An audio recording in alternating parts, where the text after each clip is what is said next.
Do you believe a bride can destroy her own wedding? Celine Hartwell did exactly that. Not out of anger, but because she heard the truth. 40 minutes before the ceremony, she discovered her fiancé was using her for money. No tears, no hesitation, only revenge. She walked down that aisle like a weapon. What happened next changed everything. Stay with me until the end of this story, hit that like button, and comment what city you're watching from so I can see how far this tale has traveled. Because what Celine did that day, most people wouldn't have the spine for it. The bridal suite smelled like expensive flowers and lies. Celine Hartwell stood in front of a full-length mirror, staring at a wedding gown she hadn't touched in 20 minutes. White silk, hand-beaded lace, a train that cost more than most people's cars. It hung on a padded hanger like evidence of a crime she was about to commit against herself. She wasn't wearing it. Instead, she'd put on a white power suit, sharp shoulders, razored lapels, tailored so precisely it looked like armor. The kind of outfit you wore to fire someone, or bury them. Her phone buzzed. Again, she ignored it.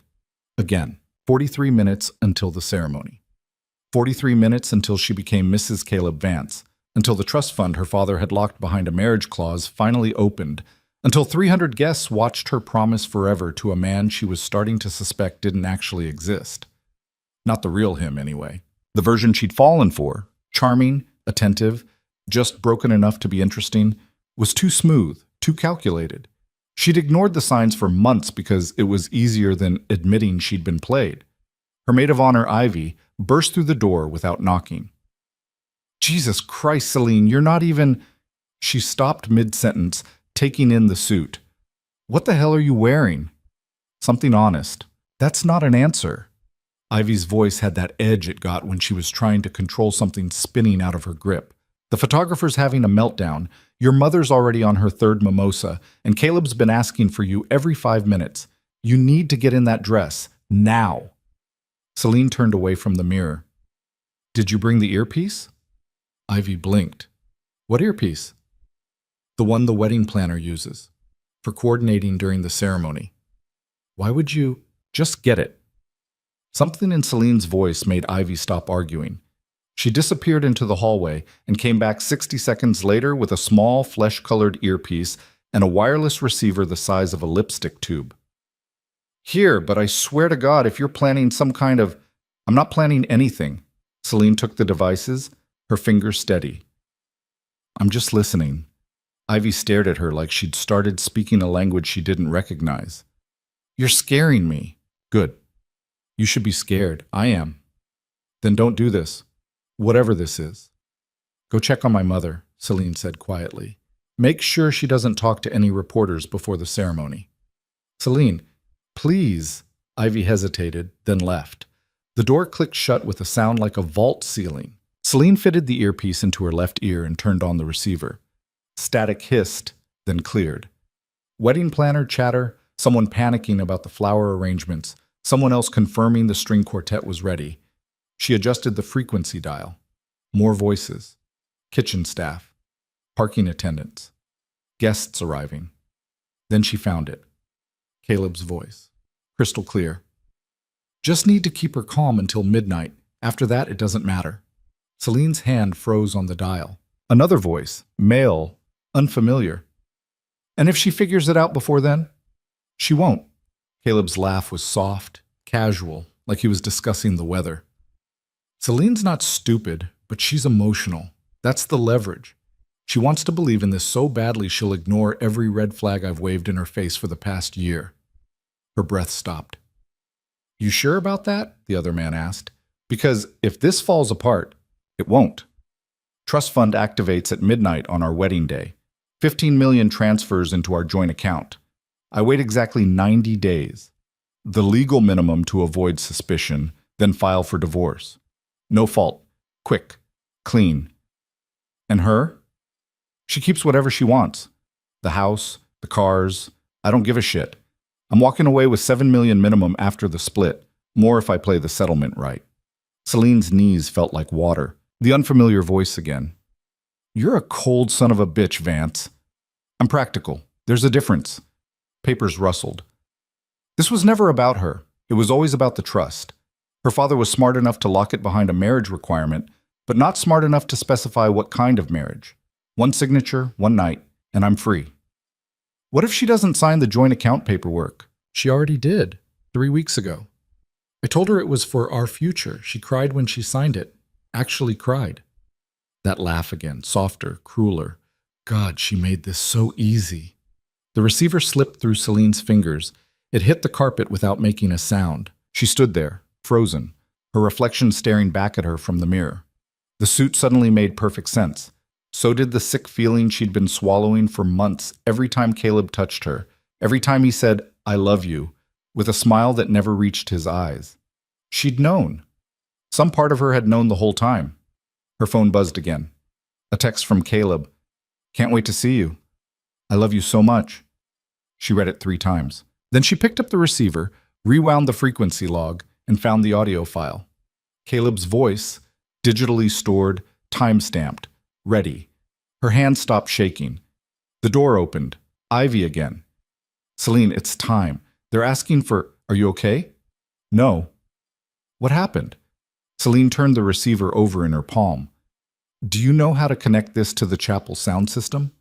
"Why would you? Yes or no?" Ivy's eyes widened. "You want to broadcast something during the ceremony. Yes or no, Ivy?" A pause, then, "Marcus works in tech.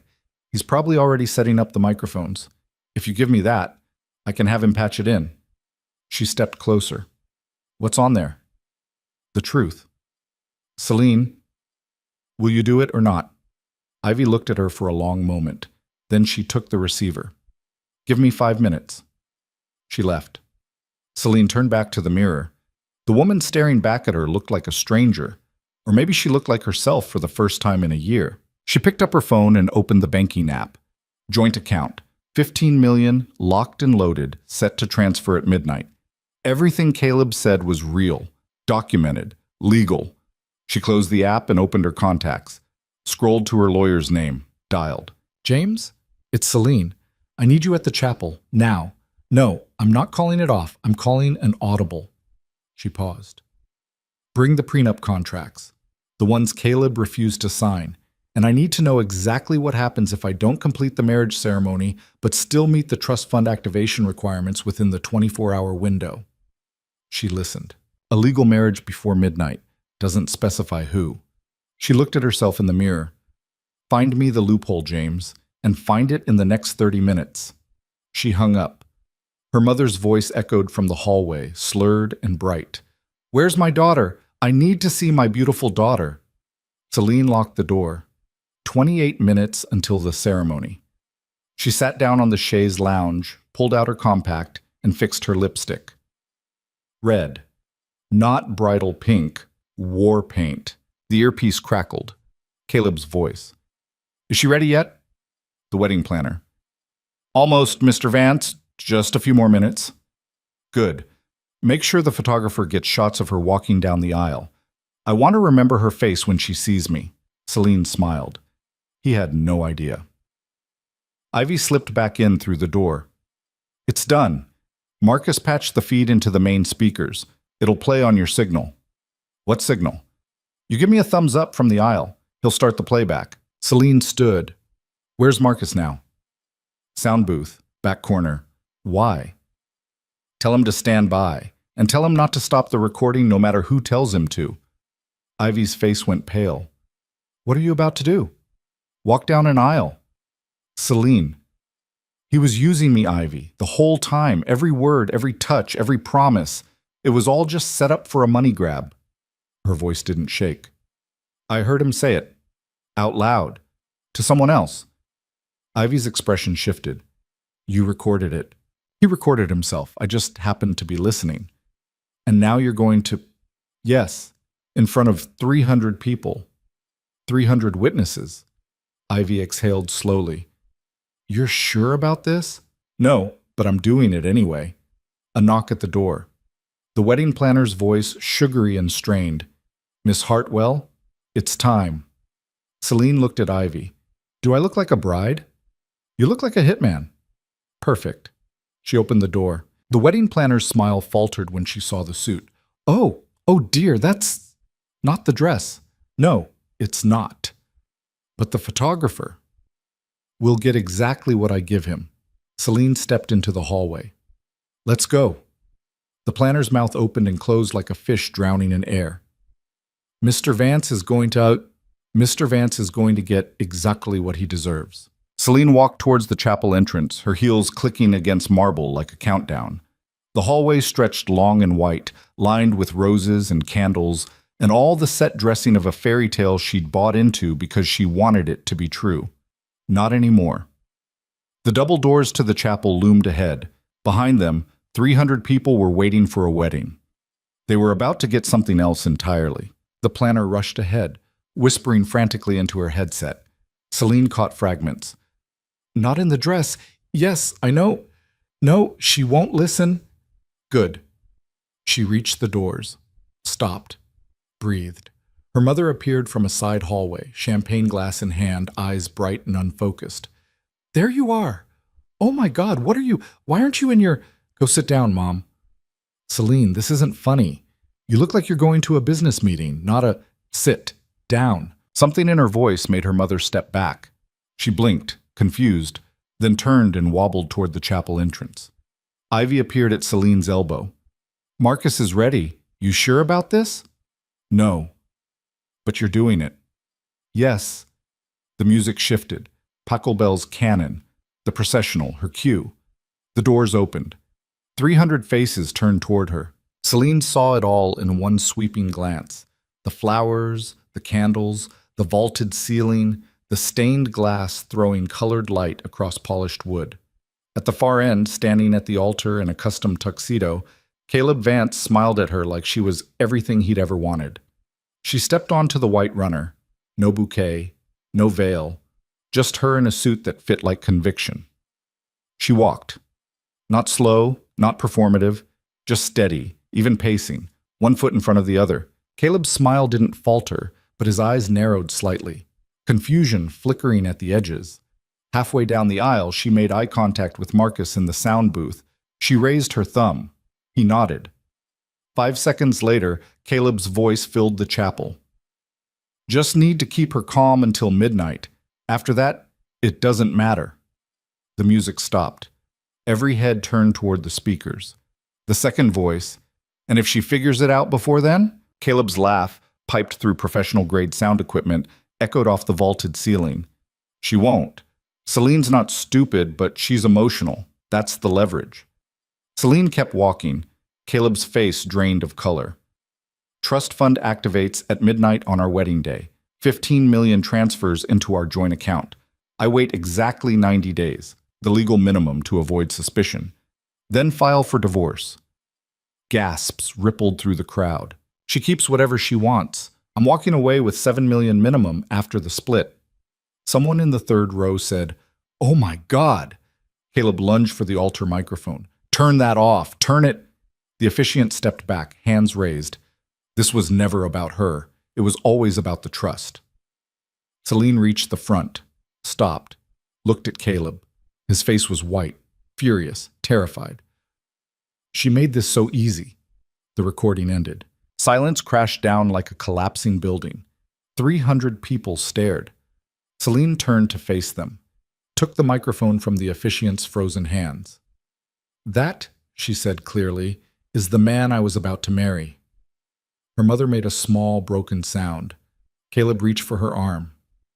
"Celine, let me explain." She stepped back. "Don't. That recording, it's out of context. It's time-stamped from 40 minutes ago, Caleb. There is no context that saves you." His jaw tightened. The charm dropped away like a mask shattering.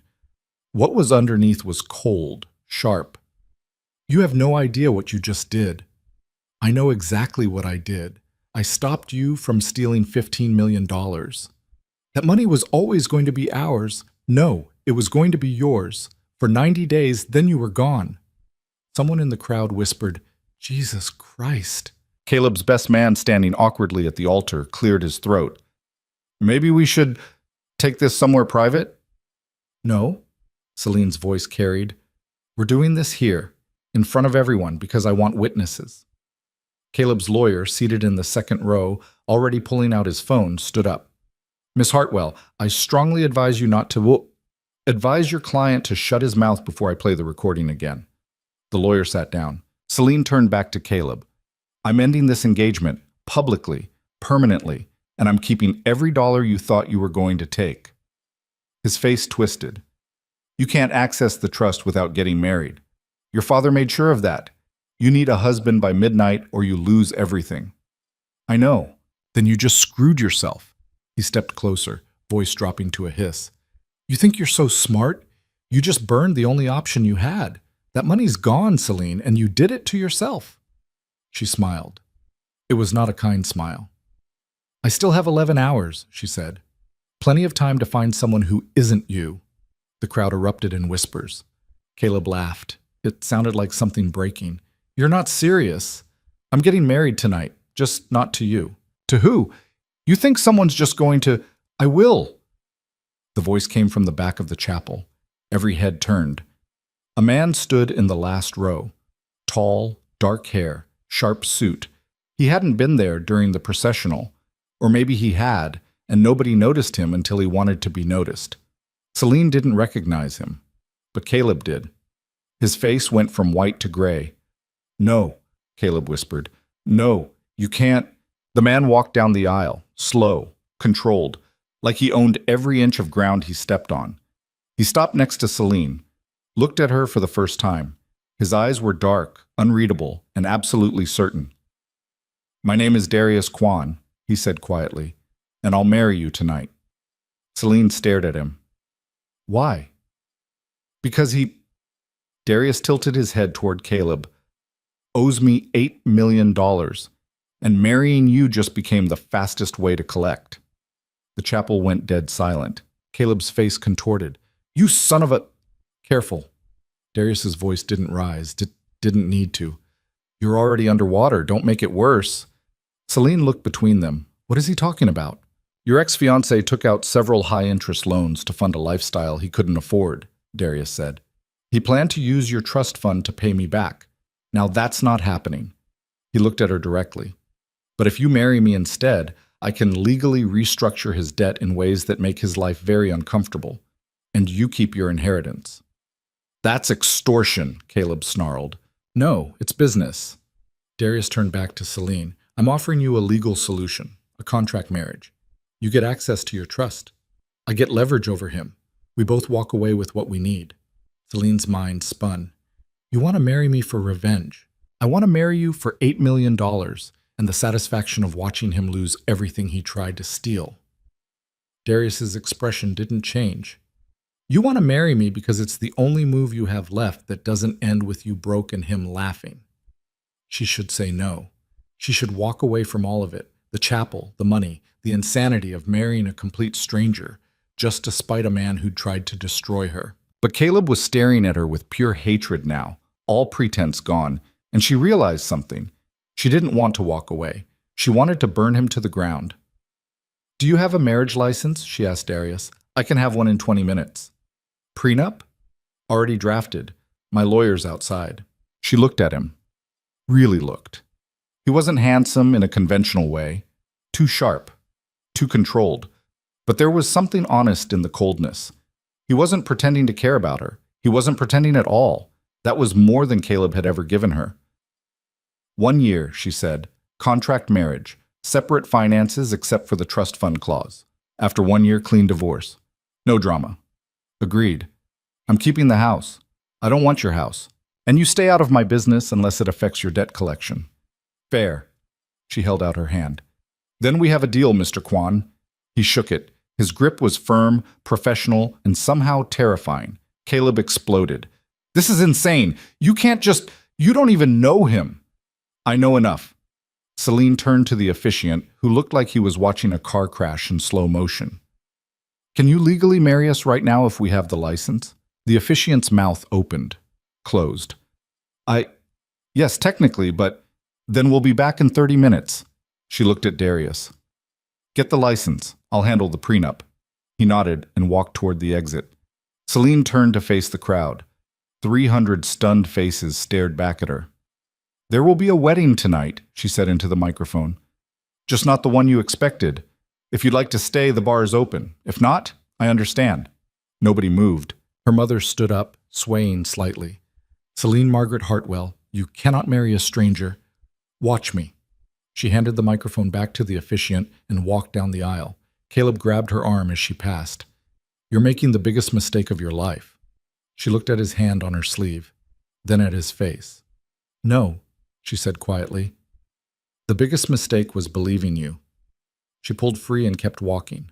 Behind her, the chapel erupted in chaos. She didn't look back. Celine made it to the bridal suite before her hands started shaking. She locked the door, leaned against it, and let out a breath that felt like it had been trapped in her chest for the past hour. The adrenaline was wearing off.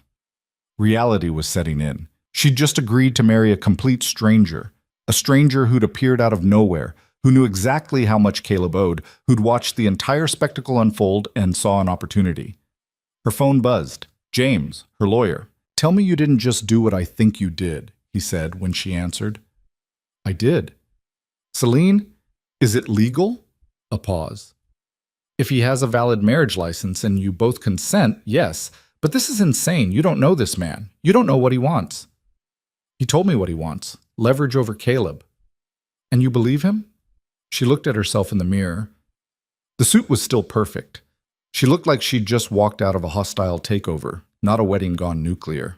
I believe him more than I believed Caleb. James sighed. I'm coming up. Don't sign anything until I review it. He hung up. Celine sat down on the chaise lounge and pulled off her heels. Her feet ached. Everything ached. She'd been running on fury for the past hour, and now that it was quiet, the exhaustion hit like a freight train. A knock at the door. It's me, Ivy said. Let me in. Celine unlocked it. Ivy slipped inside, her face pale. The chapel is a war zone. Caleb's screaming at anyone who'll listen. Your mother's crying in the front row, and half the guests are filming this on their phones. Let them. Celine, this is going to be everywhere by tomorrow. Society pages, gossip blogs, probably the actual news. Good. Let everyone see what he was trying to do. Ivy sat down next to her. Who the hell is Darius Kwan? I have no idea. And you're marrying him. Apparently. Ivy stared at her. You've lost your mind. Probably. This isn't a joke. I know. Celine looked at her hands. They'd stopped shaking. Caleb was going to take everything. The trust, the money, probably the house. He had it all mapped out, and I was going to let him because I wanted to believe he loved me. So instead you're marrying someone who definitely doesn't love you. At least he's honest about it. Ivy's expression softened. This is revenge. You know that, right? This whole thing, it's just revenge. So? So revenge doesn't fix anything. It just makes you feel powerful for a minute, and then you're stuck with the consequences. Celine stood up, walked to the window. Outside, guests were spilling onto the lawn, phones out, voices raised. She could see Caleb near the fountain, surrounded by his groomsmen, gesturing wildly. I don't want to fix anything, she said quietly. I want him to lose, the way I almost lost. Another knock. James's voice. It's me! Open up! Ivy let him in. James looked exactly like a lawyer who'd just had his Sunday ruined. Rumpled suit, loosened tie, briefcase clutched like a weapon. He dropped it on the coffee table and pulled out a thick stack of papers. Darius Kwan's lawyer just sent this over, he said, flipping through pages. Prenuptial agreement, contract marriage terms, financial separation clauses. And it's airtight, almost suspiciously so. James looked up at her. This was drafted weeks ago, Celine. He's been planning this. The room went cold. What do you mean, weeks ago? The document metadata shows it was created 3 weeks before today. He knew about Caleb. He knew about your trust. He's been waiting for this. Celine's stomach dropped. He set this up. Or he saw it coming and prepared. James set the papers down. Either way, he's not some random stranger who happened to be in the chapel. He's been watching you. Ivy stood up. That's stalker behavior. That's strategic, James interrupted. And honestly, the terms are fair. You keep full control of the trust fund after it activates. He gets nothing except the ability to restructure Caleb's debt under marital financial protections. 1-year term, clean divorce, no alimony either direction.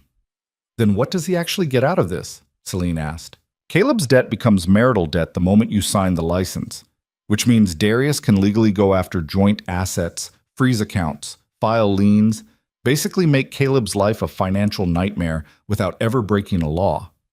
That's all he wants? To destroy Caleb? James met her eyes. $8 million is a lot of money to lose. People have done worse for less. Celine looked at the contract.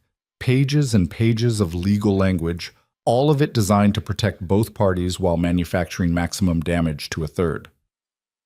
What happens if I don't sign? You lose the trust, Caleb walks away clean, and Darius goes back to waiting for his money. James crossed his arms. But I'm guessing you already know that. She did. The door opened without knocking. Darius Kwan walked in holding a folder. He stopped when he saw James and Ivy. You're her lawyer, he said to James. Not a question.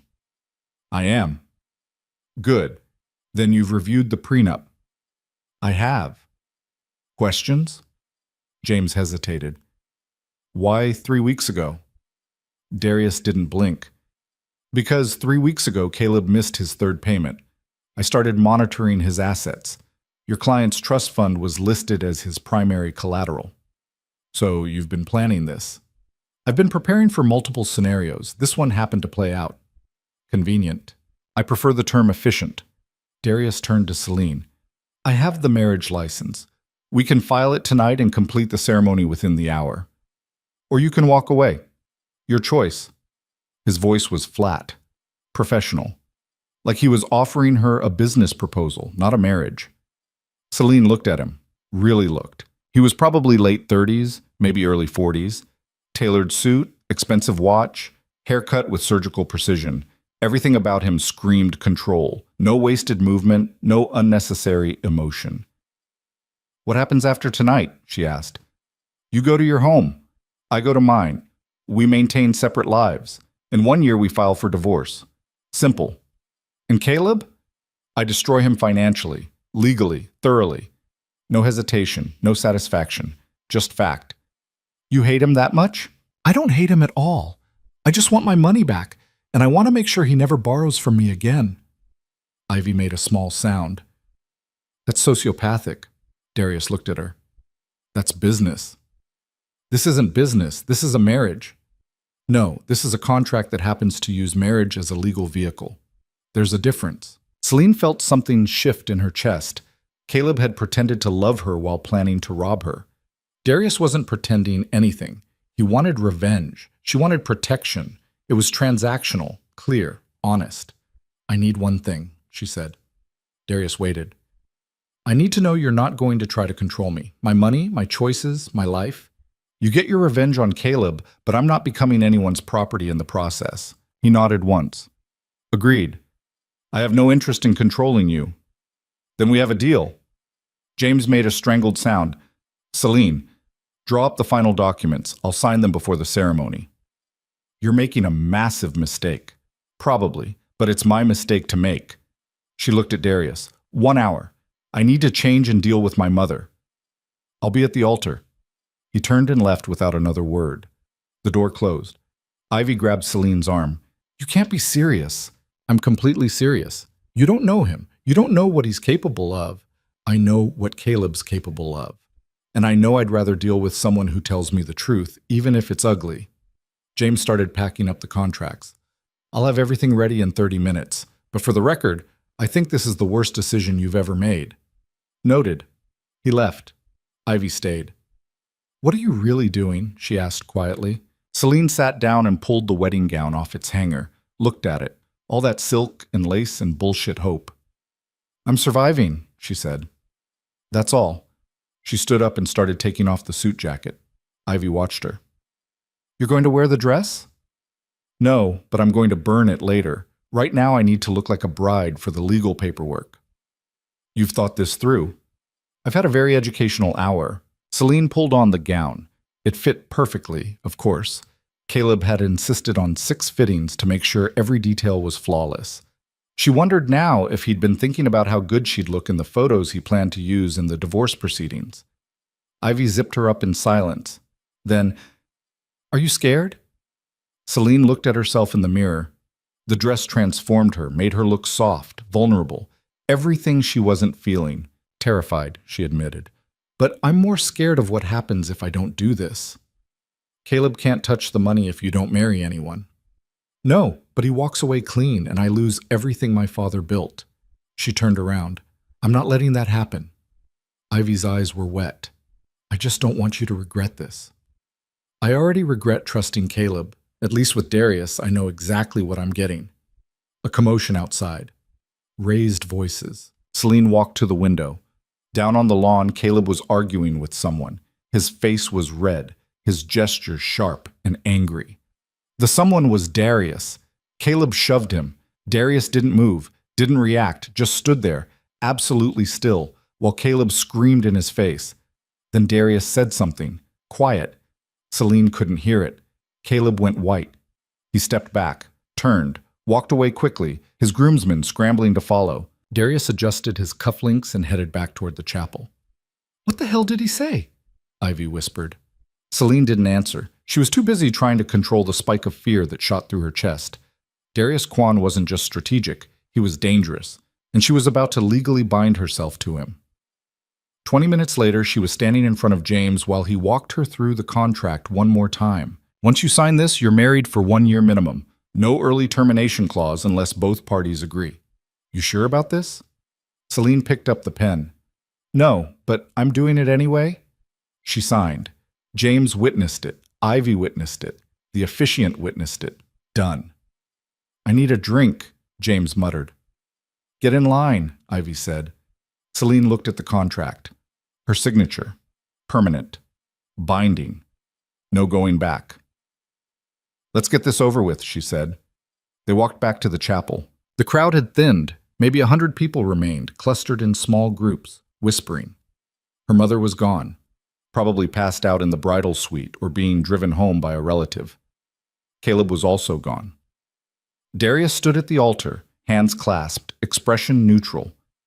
Celine walked down the aisle for the second time that day. This time, nobody gasped, nobody whispered, they just watched. She reached the altar. Darius looked at her. "Ready?" "No. You?" "No." The officiant cleared his throat. "Shall we begin?" The ceremony took 4 minutes. No vows, no rings, just the legal minimum. "Do you, Celine Hartwell, take this man?" "I do." "Do you, Darius Kwan, take this woman?" "I do." "Then by the power vested in me, I now pronounce you married," Celine finished. "We know." The officiant blinked. "You may kiss the—" "We're good," Darius said.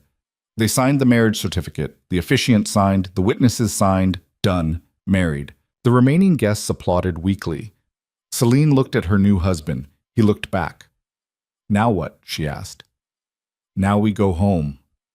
"Your home or mine?" "Mine. We need to talk about next steps." "I thought we were living separately." "We are. But tonight, you're coming with me. There are things you need to understand before this goes any further." Something in his tone made her spine stiffen. "What things?" "Things about Caleb, about your father, about why I was really in that chapel today." Her stomach dropped. "You said you were there for the debt." "I was, but that's not the only reason." He gestured toward the exit. Cars outside. "I'm not going anywhere until you tell me Caleb isn't done. He's going to come after you, after the trust. He has resources you don't know about and allies you've never met." Darius's voice stayed level.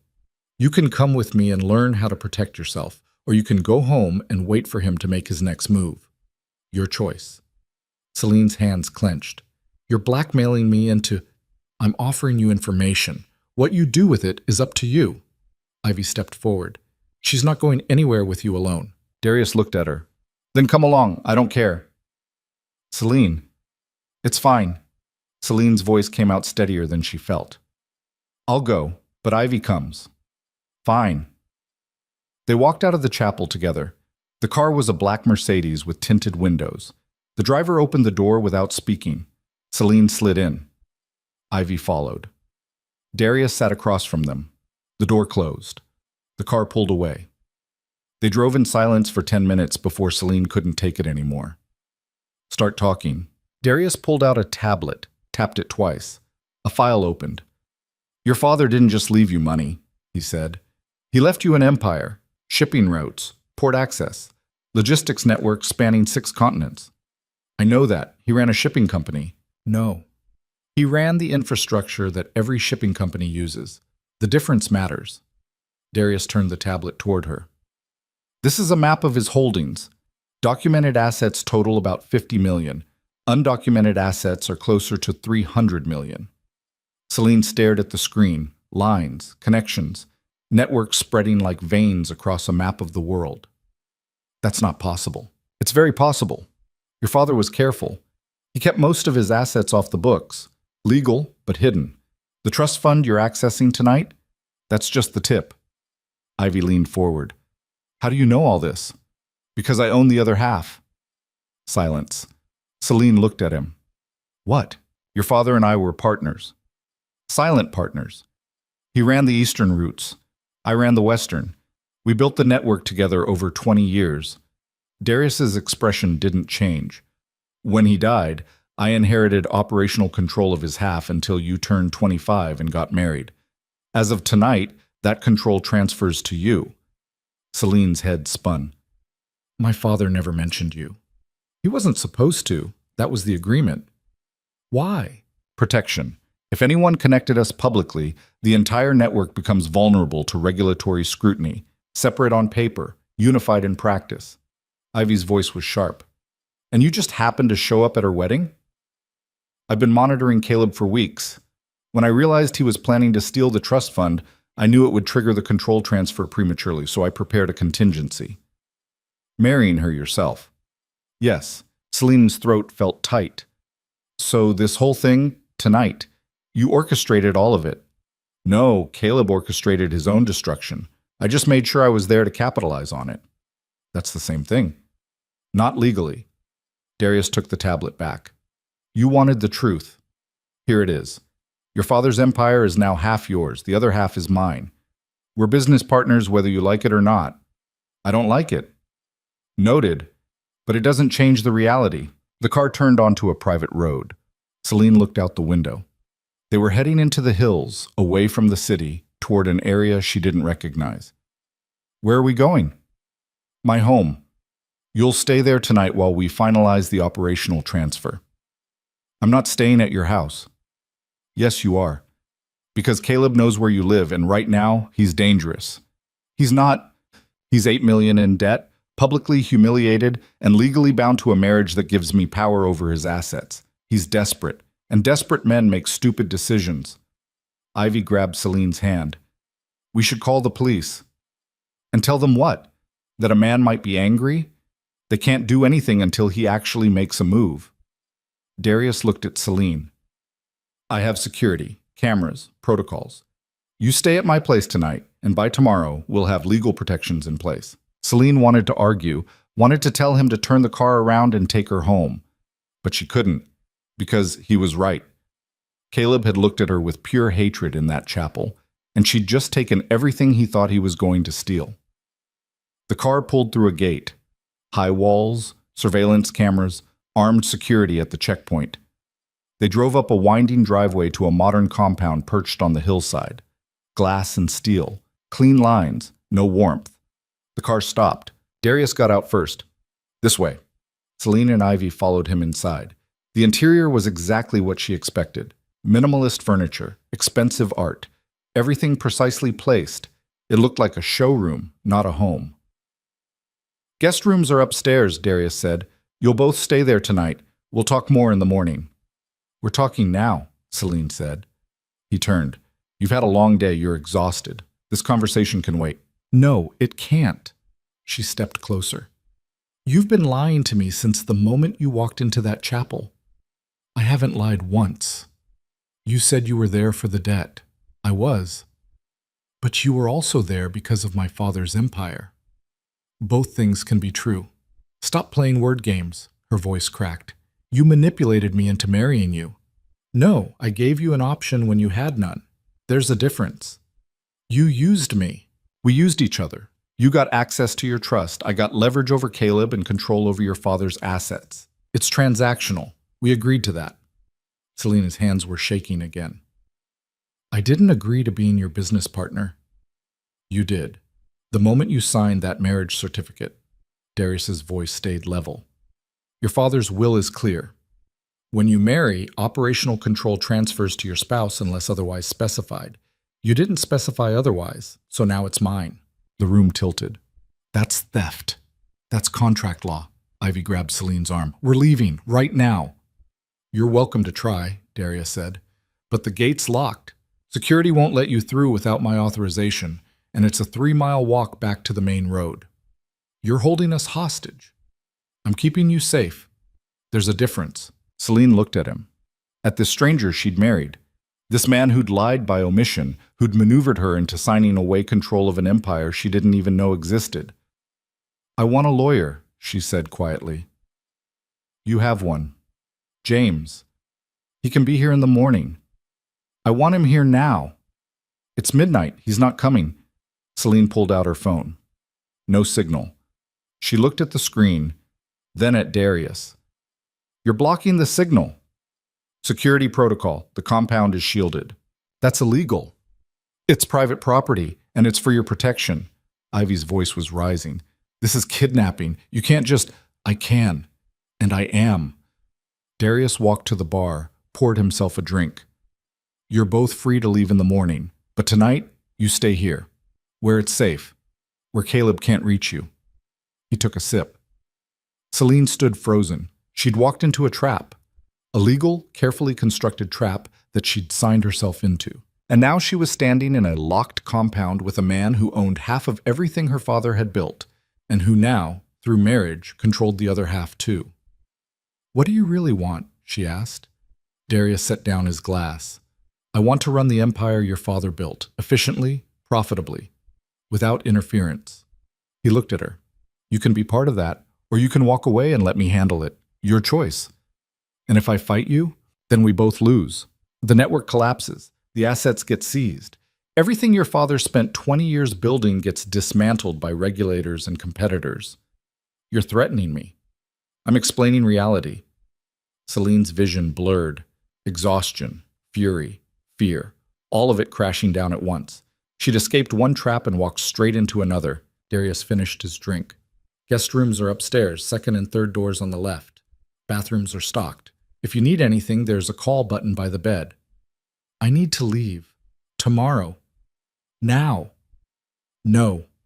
He walked past her toward the staircase. Celine grabbed his arm. He stopped, looked at her hand, then at her face. Let go, he said quietly. Tell me the truth, all of it, right now, or I swear I will find a way to destroy everything you just described. Something shifted in his expression. Not fear, not respect. Something colder. Your father didn't die in a car accident, he said. The floor dropped out from under her. What? He was killed, deliberately, because he was about to expose the people using our network to move something they shouldn't have been moving. Celine couldn't breathe. You're lying. I wish I was. Darius pulled his arm free.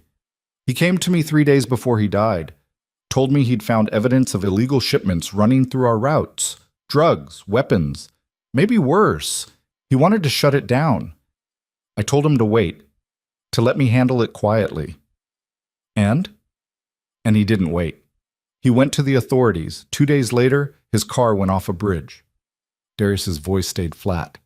I've spent the past 3 years trying to find out who killed him, and I'm close. Very close. Celine's legs gave out.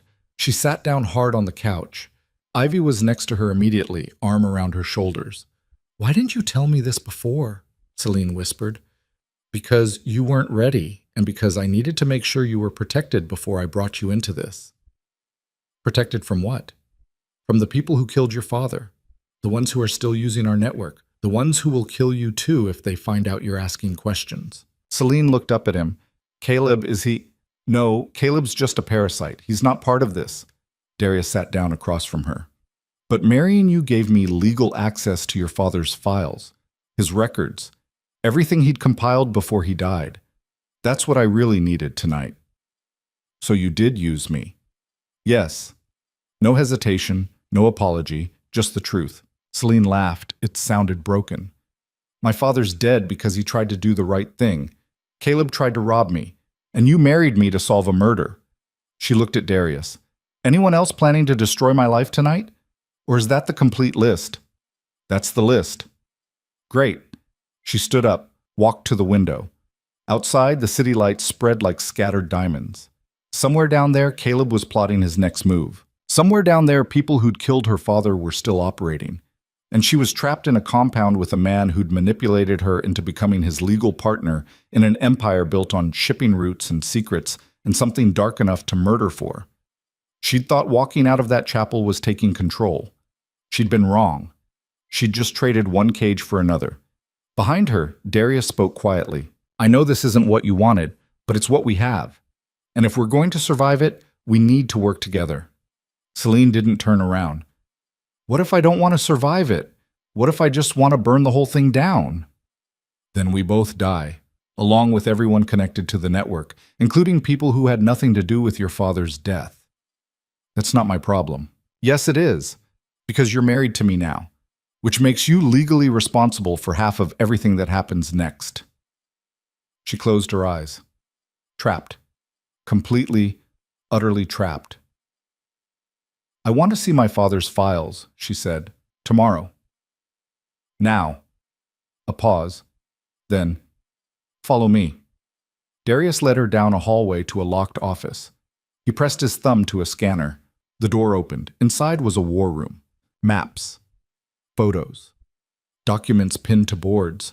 Red string connecting faces and locations like a conspiracy theorist's nightmare. In the center, a photo of her father. Alive. Smiling. Celine's chest cracked open. This is everything I have, Darius said. 3 years of investigation. Names, routes, timelines. It's all here. She walked closer. Saw her father's handwriting on some of the documents. Recognized his notes. He knew, she whispered. He knew he was in danger. Yes, and he tried to stop it anyway. Yes? She looked at Darius. Why? Because he was a good man. Better than most. Better than me. For the first time since they'd met, Darius's voice carried something other than cold calculation. It carried regret. Celine touched her father's photo. Then she turned to Darius. If I help you find who killed him, what do I get? Justice. That's not enough. What do you want? She looked at the maps, the networks, the empire her father had built. I want control. Real control. Not just my half. All of it. Darius studied her. That would require me giving up mine. Yes. Why would I do that? Because you need me to solve this. You said it yourself. You're close, but you haven't found them yet. You need someone on the inside, someone they don't know about, someone who can ask questions without raising alarms. And that's you? That's me. My father's daughter, the one nobody's been watching because they thought I was just a rich girl playing dress-up. Darius's expression shifted. You're proposing a partnership. I'm proposing a hostile takeover. You help me find who killed my father. I help you clean out the network. And when it's done, I buy you out. Completely. With what money? The trust fund you just helped me access. Plus whatever assets we seize from the people running illegal operations. He almost smiled. That's ambitious. You don't know me well enough to know what I'm capable of. Neither do you. Then I guess we're both about to find out. Silence stretched between them. Then Darius held out his hand. 1 year. We find your father's killers. We clean the network. Then we renegotiate our contract. Celine shook it. 1 year. His grip was firm. Hers was firmer.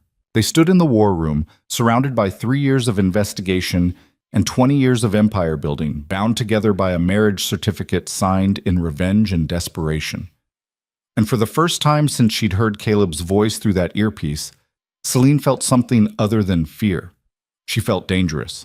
Celine didn't sleep. She sat in the guest room until 4 in the morning, staring at the wall, her father's face burned into her mind. Every time she closed her eyes, she saw him.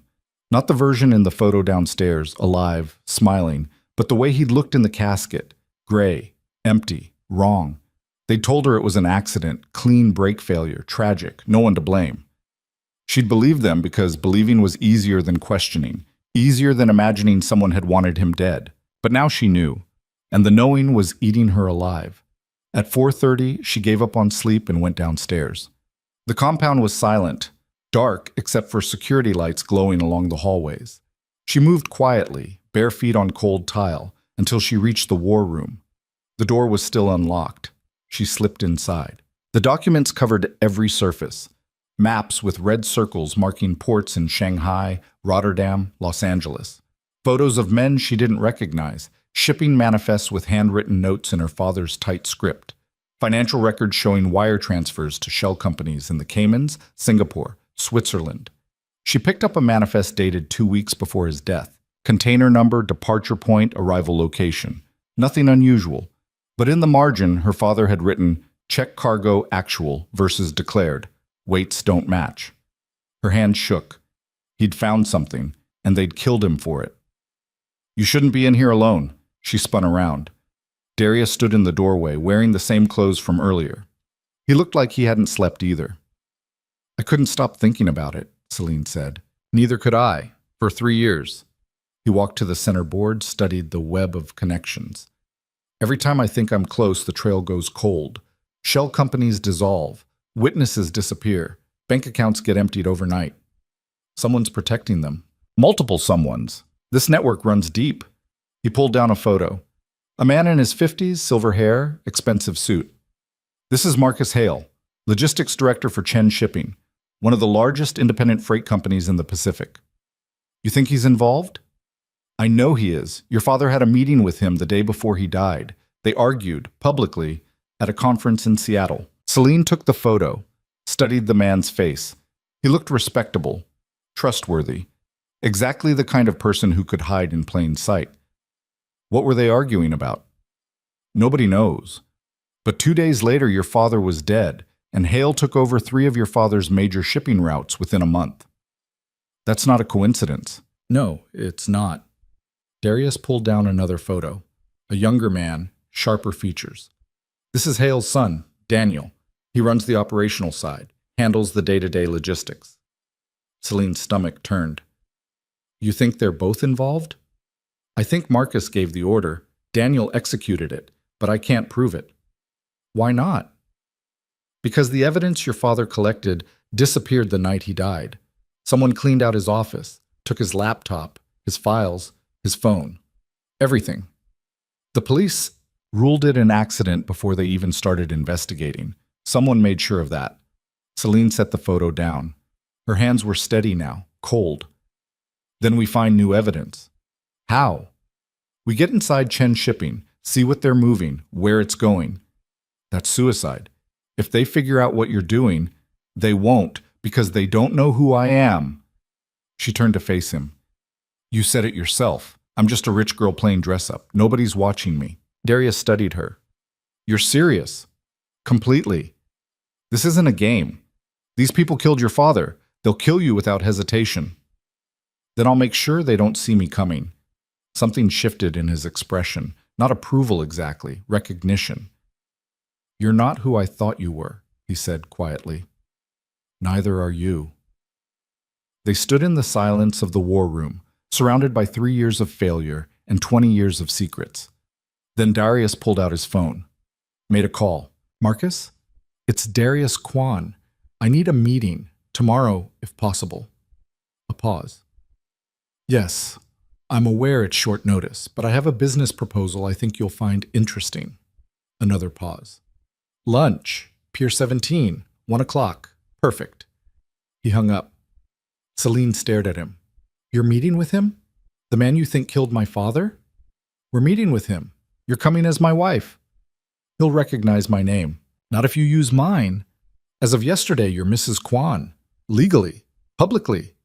Darius's voice was flat. Marcus doesn't know about you. He knew your father, but he's never seen you. You were kept out of the business deliberately. Why?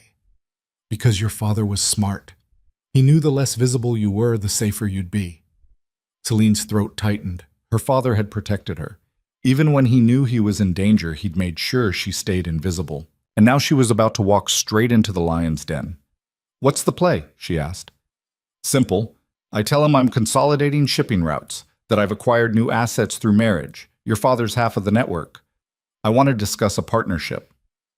And when he realizes those assets give us access to his operations, he won't, not immediately. And by the time he does, we'll have what we need, which is access to his manifests, shipping schedules, anything that shows what he's really moving through those routes." Celine's mind raced. How do we get that information? You do what rich wives do at business lunches. You get bored, excuse yourself to make a phone call, and while you're gone, you access his company server through the restaurant's Wi-Fi. "I don't know how to hack into—" "You don't need to. I have software that does it for you." He pulled a small device from his pocket. Looked like a USB drive. "Plug this into any device connected to Chen Shipping's network. It'll clone their entire database in under 2 minutes." "That's illegal." "So is killing your father." Celine took the device. It was lighter than she expected. "What if I get caught?" "Then you apologize profusely, claim you grabbed the wrong device by mistake, and I extract you before security gets involved." "That's your plan? Apologize and run?" "That's the contingency. The actual plan is you don't get caught." She looked at him. "You've done this before. Several times. And it's worked?" "I'm still here." Not reassuring, but it was all she had. "Fine. What time do I need to be ready?" "Noon. Wear something expensive. Look like you belong." "I know how to dress for a business lunch, Darius." "I'm sure you do, but this isn't just business. This is theater. You're playing a role. The trophy wife who doesn't ask questions." Something in his tone scraped against her nerves. "I'm not actually your trophy wife. For tomorrow you are. So play the part convincingly." He walked out. Celine stood alone in the war room, holding a device that could either prove her father was murdered or get her killed trying. She should be terrified. Instead, she felt something else. Focused. At 11 the next morning, Ivy found her in the guest room. "You look terrifying," Ivy said. Celine checked herself in the mirror. Black sheath dress, designer heels, minimal jewelry, hair pulled back in a sleek bun. Makeup perfect. She looked exactly like the kind of woman who married for money and didn't care about anything else. "That's the point. James called 6 times. He wants to know where you are. Tell him I'm handling something. He thinks Darius kidnapped you." "He kind of did." Ivy sat down on the bed. "What are you doing, Celine?" "Something my father would have done." "Your father's dead." The words hit like a slap. Celine turned around. "That's why I'm doing it. This is insane. You're walking into a meeting with a man who might have killed him. Not might have, did." "You don't know that." "Yes, I do." Celine's voice was cold. "And I'm going to prove it." Ivy's face crumpled. "And then what? You think proving it brings him back?" "No, but it makes sure the people who did it don't get away with it." "At what cost?" "Whatever it takes." Ivy stood up, walked to the door, stopped. "You're not the same person who walked into that bridal suite yesterday." "Good. That person was stupid enough to almost marry Caleb." "That person was my best friend." Celine met her eyes. "I still am." "No, you're not. You're turning into something else. Something cold." Ivy's voice cracked. "And I'm scared I'm going to lose you completely." Then she left. The door closed with a soft click. Celine stood alone, staring at her reflection. Ivy was right. She wasn't the same person. She was something harder, sharper, and she didn't hate it. Darius knocked at noon exactly. "Ready?" "Yes." They drove to Pier 17 in silence. The restaurant was exclusive, the kind of place that required reservations months in advance and didn't list prices on the menu. Floor-to-ceiling windows overlooked the harbor, white tablecloths, crystal stemware. Marcus Hale was already seated when they arrived. He stood when he saw Darius, extended his hand. "Darius, good to see you." "Marcus, this is my wife, Celine." Hale's gaze shifted to her. His expression didn't change, but something flickered in his eyes. Recognition. Celine's blood went cold. "A pleasure," Hale said smoothly. He took her hand, held it a fraction too long. You look familiar. Have we met? I don't think so, Celine said. Her voice came out steady, polite. I'd remember. Perhaps you just have one of those faces. He released her hand. They sat down. Darius ordered wine, made small talk about shipping schedules and port regulations. Hale responded with practiced ease, his attention split between Darius and Celine. He was studying her, trying to place her. Celine played the part, smiled at appropriate moments, sipped her water, looked bored when the conversation turned technical. 15 minutes in, she excused herself. Restroom, she said apologetically. Too much coffee this morning. Darius barely glanced at her. Perfect. She walked through the restaurant, past the bar, down a hallway marked private. The office was at the end, unlocked. She slipped inside. A laptop sat open on the desk. Screensaver active, but not locked. She pulled out the USB device. Hands steady, plugged it in. The screen flickered. A progress bar appeared. Cloning data. 47 seconds remaining. Celine's heart hammered. 40 seconds. She moved to the window, watched the harbor, tried to look casual. 30 seconds. Footsteps in the hallway. 20 seconds. The door opened. Marcus Hale stood in the doorway. Looking for something? Celine's mind went blank. Then instinct kicked in. Oh my God, I'm so sorry. I thought this was the restroom. She laughed, touched her hair. Perfect embarrassment. These places are always such a maze. Hale didn't smile. He looked at the laptop, at the USB device, at her. That's corporate property, he said quietly. What is? The device you just plugged into my computer. Her stomach dropped. I don't know what you're talking about. Yes, you do. He stepped inside, closed the door. You're Robert Hartwell's daughter. The world tilted. I knew I recognized you. You have his eyes. Hale walked closer. Does Darius know who you really are, or did you lie to him too? Celine backed up, hit the desk. I'm not lying. Then why are you stealing my data? I'm not... Stop. His voice was soft, dangerous. I'm going to give you one chance to tell me the truth. Why are you here? The progress bar hit 100%. The device beeped softly. Hale's eyes dropped to the laptop, then back to her. You're investigating me. Celine's hand moved, grabbed the USB, yanked it out. Hale lunged. She ducked under his arm, shoved past him, ran. He caught her wrist, pulled her back. Let go! She twisted, kicked. Her heel connected with his shin. He grunted, released her. She ran down the hallway, the device clutched in her fist. Darius was standing in the main dining room.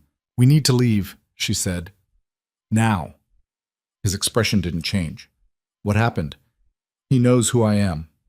Darius's jaw tightened. Marcus Hale emerged from the hallway. His face was composed, but his eyes were cold. Leaving so soon? He asked. Family emergency, Darius said smoothly. We'll reschedule. I don't think so. Hale gestured. 2 men in suits appeared from the bar. Security. I think your wife and I need to have a conversation about corporate espionage. The restaurant went quiet. Diners turned to stare. Celine felt the USB device burning in her palm. Darius stepped between her and Hale. She made a mistake. Wrong office. It happens. Does it? Hale's voice carried. Because from where I'm standing, it looks like you brought Robert Hartwell's daughter into my restaurant to steal proprietary information. Gasps rippled through the room.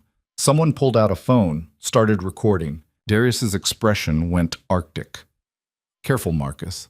Accusing my wife of theft in public could be considered slander. Only if it's false. Hale looked at Celine. Is it false? Did you or did you not access my computer without permission? She couldn't speak. That's what I thought. Hale gestured to security. Detain her. I'm calling the police. Touch her, and I'll bury you, Darius said quietly. You're welcome to try. But I have witnesses, security footage, and whatever's on that device she's holding. Hale smiled. You're not walking out of here. Celine looked at Darius. He looked back. And in that moment, she saw it. He'd known. He'd known Hale would recognize her, known this was a trap. You set me up, she whispered. Darius's face stayed blank. No. You knew he'd figure out who I was. I suspected he might. You used me as bait. His silence was confirmation. The world collapsed. She'd trusted him, worked with him, married him, and he'd thrown her to the wolves. Security moved closer. Celine's hand tightened on the USB device. Then she made a choice. She threw it, not at security, not at Hale, at the window. The device hit the glass, bounced off, clattered to the floor. Hale lunged for it. Darius moved faster. He grabbed Celine's arm, yanked her toward the exit. Run! They ran. Through the restaurant, past shocked diners, out the front door. Security followed. Darius's car was already waiting, engine running. They dove inside. The driver didn't wait for instructions, just hit the gas. Tires screamed. The car lurched forward. Celine looked back. Security was shouting. Hale was on his phone. What the hell did you do? She yelled. Saved your life, Darius said. You threw me into that meeting knowing he'd recognize me. I needed to see his reaction, confirm he was involved. So you used me as a test subject? I used you as an asset. There's a difference. She hit him. Her fist connected with his jaw. Hard. Darius's head snapped to the side. I trusted you, she said. Her voice shook. I thought we were partners. He touched his jaw, blood on his lip. We are. Partners don't sacrifice each other. They do if it gets results. What results? I didn't get the data. I threw the device away. No, you threw a decoy away. He pulled an identical device from his pocket. I had two. The real one finished downloading before you ever left the table. Celine stared at it. You planned this. Yes. The whole thing, the panic, the run. Theater, like I said. Her hands were shaking. Why didn't you tell me? Because your reaction had to be genuine. If you'd known it was staged, Hale would have seen through it. So instead you let me think I was about to get arrested. Yes. That's... She couldn't find words. That's sociopathic. That's strategic. She wanted to hit him again, wanted to scream. Instead, she looked at the device in his hand. Did it work? Do we have proof? Darius plugged it into his phone, scrolled through files. His expression changed. What? Celine leaned closer. What is it? He turned the screen toward her. It was a manifest. Dated 3 days before her father died. Container number. Departure, Shanghai. Arrival, Los Angeles. Declared cargo. Industrial machinery. Actual cargo. Unknown. Weight discrepancy. 4,000 pounds. Her father's handwriting in the margin. Check this. Something wrong. Below that, another note. Different handwriting. Handled. RH won't be a problem. Celine's vision blurred. RH Robert Hartwell. Her father. They documented it, she whispered. They wrote down that they were going to kill him. Not just that. Darius scrolled further. Look at the signature. She looked, and her world shattered. The signature wasn't Marcus Hale's. It wasn't Daniel Hale's. It was Caleb Vance's, her ex-fiancé. The man she'd almost married had ordered her father's death. Celine couldn't breathe, couldn't think, couldn't do anything except stare at that signature. No, she said. No, that's not possible. The date matches. The handwriting matches samples from his loan applications. Darius's voice was flat. Caleb worked for Chen Shipping 3 years ago. Junior logistics coordinator. He had access to manifests, shipping schedules, container assignments. Why would he? Money. He was already in debt. Marcus Hale needed someone expendable to handle the problem. Caleb volunteered. Celine's chest felt like it was collapsing. Caleb had killed her father, then spent a year pretending to love her, then tried to steal her inheritance, all of it, every moment, every touch, every lie. He'd been planning it from the beginning. I need to... She opened the car door. Darius grabbed her. What are you doing? I'm going to kill him. No, you're not. Let go of me. Celine, let go! She wrenched free, stumbled out of the car. They were at a red light, traffic all around. She ran, didn't know where, didn't care, just ran. Behind her, Darius shouted her name. She didn't stop. Her heels cracked on the pavement. Her dress tore. She didn't feel it. All she felt was rage. Pure, molten, all-consuming rage. Caleb had murdered her father, and she'd almost let him into her bed. Her life, her future. She'd been so stupid, so blind. She ran until her lungs gave out, collapsed against a building, slid down the wall. Darius found her 3 minutes later. He didn't say anything, just sat down next to her. They stayed like that for a long time. Finally, Celine spoke. I want him destroyed. I know. Not arrested, not sued. Destroyed. Okay. I want to take everything from him, the way he took everything from me. Darius looked at her. Then we'll need to be smart, calculated, patient. I don't want to be patient. I know, but revenge isn't about what you want. It's about what works. Celine closed her eyes. Her father's face floated behind her eyelids. Not the corpse. The man, the one who'd protected her, hidden her, kept her safe even when he knew he was dying. She owed him justice. Not the legal kind, the permanent kind. Tell me what to do, she said. Darius pulled her to her feet. First, we go back to the compound, secure this evidence, make copies, encrypt everything. And then? Then we build a case so airtight that Caleb has nowhere to run, no allies, no escape routes, nothing. How long will that take? Weeks, maybe months. I don't have months. Then we expedite. He looked at her. But you need to understand something. Once we start this, there's no stopping, no backing out. We go all the way, or we don't go at all. Celine met his eyes. I'm already all the way in. Are you sure? Because what we're about to do, it's not legal, it's not moral, it's justice. My father's justice. Darius studied her face, then nodded. Okay, then let's burn him down. They got back in the car, drove to the compound in silence. By the time they arrived, Celine had made her decision. She wasn't the woman who'd walked into that bridal suite 2 days ago. That woman was dead. In her place was something harder, colder, willing to do whatever it took. Darius led her back to the war room, spread out the evidence. We have the manifest, Caleb's signature, proof he was working for Hale when your father died. Is it enough to convict him? In court? Maybe. But courts take time. And Caleb has resources, lawyers. He could drag this out for years. Then we don't go to court. Darius looked up. What are you suggesting? I'm suggesting we use the same network he used to kill my father, turn it against him. That's dangerous. Everything about this is dangerous. He smiled. It was the first real smile she'd seen from him. You're learning. I had a good teacher. They worked through the night, built profiles, traced connections, identified weak points in Caleb's financial structure. By dawn, they had a plan. It was ruthless. It was illegal. It was perfect. Celine looked at the final blueprint spread across the table. When do we start? Today. But first you need to make a choice. What choice? Darius picked up a phone. We can do this quietly, subtly. Take him apart piece by piece until there's nothing left. Or we can do it publicly.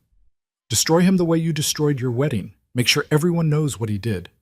Celine thought about Caleb's face in that chapel, the hatred in his eyes when she'd walked away, the calculation behind every smile he'd ever given her. I want everyone to know, she said. Then we need to move fast, before he realizes what we have. How fast? 48 hours. She looked at him. That's not enough time to eat. It is if we use the trust fund. Her stomach dropped. My father's money? Your money now. And it's the only leverage big enough to force Caleb into a corner. Darius pulled up a financial document. He owes me $8 million, but he owes other people too. Loan sharks, private investors. If we buy up his debt, all of it, we own him completely. How much would that cost? Approximately $12 million. I only have $15 million in the trust. I know, which means you'll be betting almost everything you have on this working. Celine looked at her father's photo on the wall. He'd built an empire to protect her, and she was about to spend most of it destroying the man who'd killed him. It felt right. Do it, she said. Darius made the calls. By noon, they owned $17 million in debt certificates, all of it tied to Caleb Vance. Celine held the documents in her hands. With these, she could force Caleb into bankruptcy, seize his assets, destroy him financially. But that wasn't enough. She wanted him to suffer the way her father had suffered. She wanted him to know betrayal, to feel it, to drown in it. "There's one more thing we need," she said. "What?" "A confession." Darius looked at her. "He'll never confess. Not voluntarily." "Then we make him think he's safe, that he won." "How?" Celine smiled. It felt like something breaking inside her. "We give him exactly what he wanted. Me." Darius's expression shifted. "You want to meet with him?" "Yes." "Alone?" "Yes." "That's suicide." "No, it's bait. And he'll take it because he thinks I'm weak, emotional, stupid." Her voice went cold. "Let him keep thinking that, right up until I destroy him." Darius studied her for a long moment. Then he pulled out his phone. "I'll set it up. But you wear a wire, and I'm 1 block away the entire time." "Fine. And if anything goes wrong, anything, you get out. Immediately." "Agreed." He made the call. 20 minutes later, it was done. Caleb had agreed to meet her. Tonight. At a hotel bar downtown. Neutral territory. Public enough to feel safe. Private enough to talk. Celine looked at herself in the mirror. 48 hours ago, she'd been a bride. Now she was a weapon. And tonight, she was going to point herself at the man who'd murdered her father. One way or another, this ended. She just had to make sure she survived long enough to see him fall. Darius appeared behind her reflection. "Last chance to back out." "I'm not backing out." "He's dangerous, Celine. If he suspects what you're doing, he won't." "How can you be sure?" She met his eyes in the mirror. "Because I'm going to give him exactly what he expects. A broken woman begging for answers, someone he can manipulate." She turned around.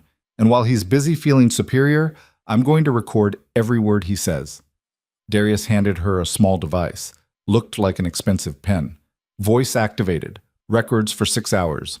Keep it in your purse." She took it. "What if he searches me?" "Then you abort. Walk away." "And if I can't?" His jaw tightened. "Then I come in, and we deal with the consequences." Celine slipped the pen into her clutch. Looked at the clock. 6 hours until the meeting. 6 hours to prepare. To armor herself. To become exactly the kind of victim Caleb would never suspect was hunting him.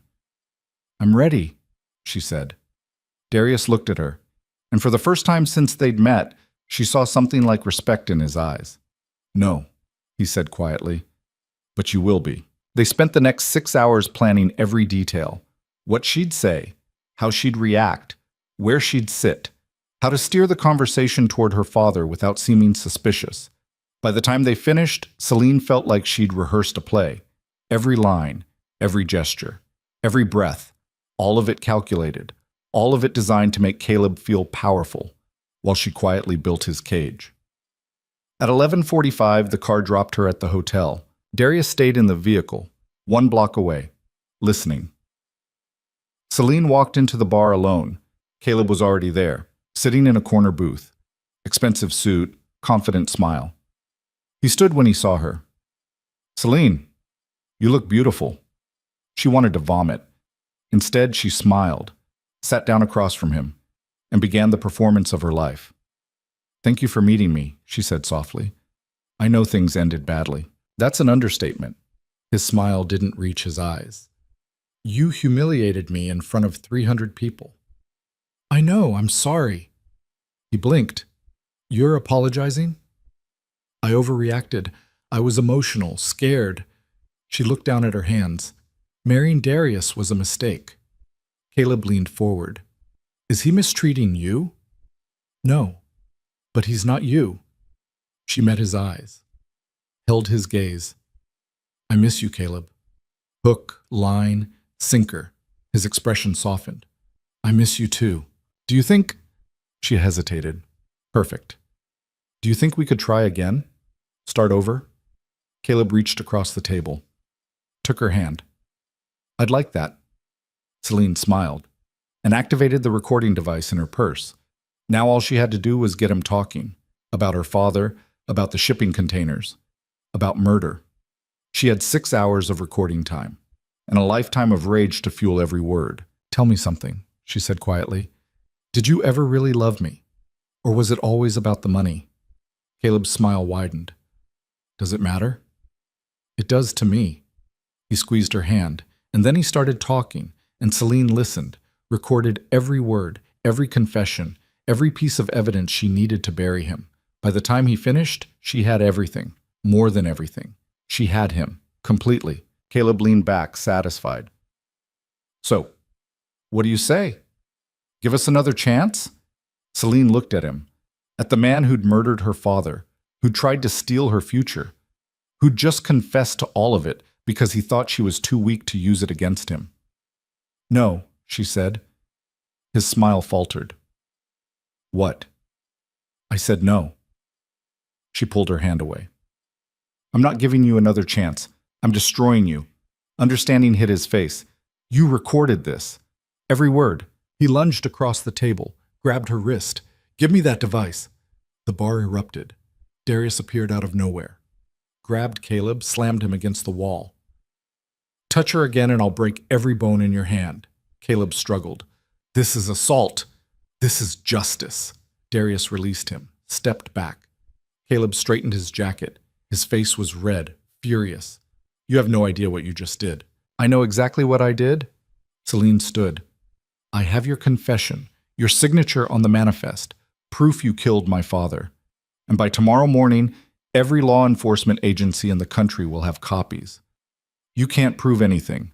Yes, I can, because you're stupid and arrogant, and you just told me everything thinking I was too broken to fight back." Caleb's hands clenched. "I'll destroy you for this." "You already tried. It didn't work." She walked to the door. "Enjoy the next 48 hours, Caleb, because after that, you're going to spend the rest of your life in prison, where you belong." She walked out. Darius followed. Behind them, Caleb screamed threats. Celine didn't look back. She made it to the car before her legs gave out. Darius caught her, helped her inside. "You did it," he said. "We did it." "No, this was all you." She looked at the recording device, at the evidence that would end Caleb's life, and started to cry. Not from sadness, from relief. It was over. Her father's killer would face justice, and she had survived becoming exactly what she needed to become to make that happen.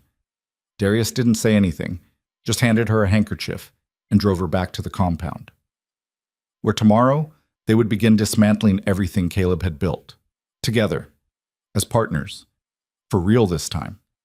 But tonight, Celine let herself feel it, all the grief, all the rage, all the loss. Tomorrow she'd be strong again. Tonight, she was just a daughter who missed her father, and who'd finally made sure his death wouldn't be in vain. The car pulled through the gates. Celine looked at the compound, this strange, cold place that had become something like home, or at least something like safety. Darius helped her inside. "Get some sleep," he said. "Tomorrow's going to be a long day." "What happens tomorrow?" "We take everything we have to the FBI. Let them handle the arrest. And after that?" He looked at her. "After that, we run an empire. Together. The way your father would have wanted." Celine nodded. Went upstairs. Collapsed onto the bed. And for the first time in 3 years, she slept without dreaming of her father's funeral. Instead, she dreamed of the future. One where she was no longer anyone's victim, where she controlled her own fate, where she had the power to protect herself, and anyone else who needed it. When she woke, dawn was breaking, and waiting on her nightstand was a message from Darius. "FBI arrives at 9 a.m.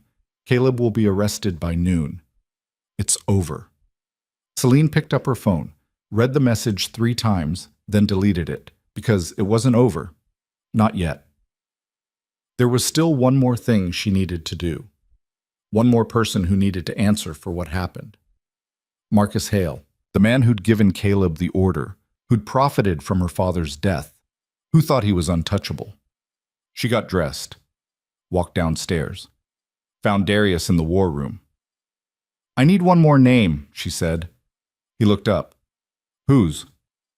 "Marcus Hale's partner, the one above him. the one actually running the operation. Darius's expression went carefully blank. Why? Because Caleb was just the weapon. Hale was the trigger, but someone loaded the gun. Celine, who is it? He hesitated, and in that hesitation she saw the truth.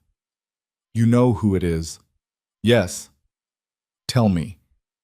I can't. Why not? Because... He stopped, looked away. Because you won't believe me. Her stomach dropped.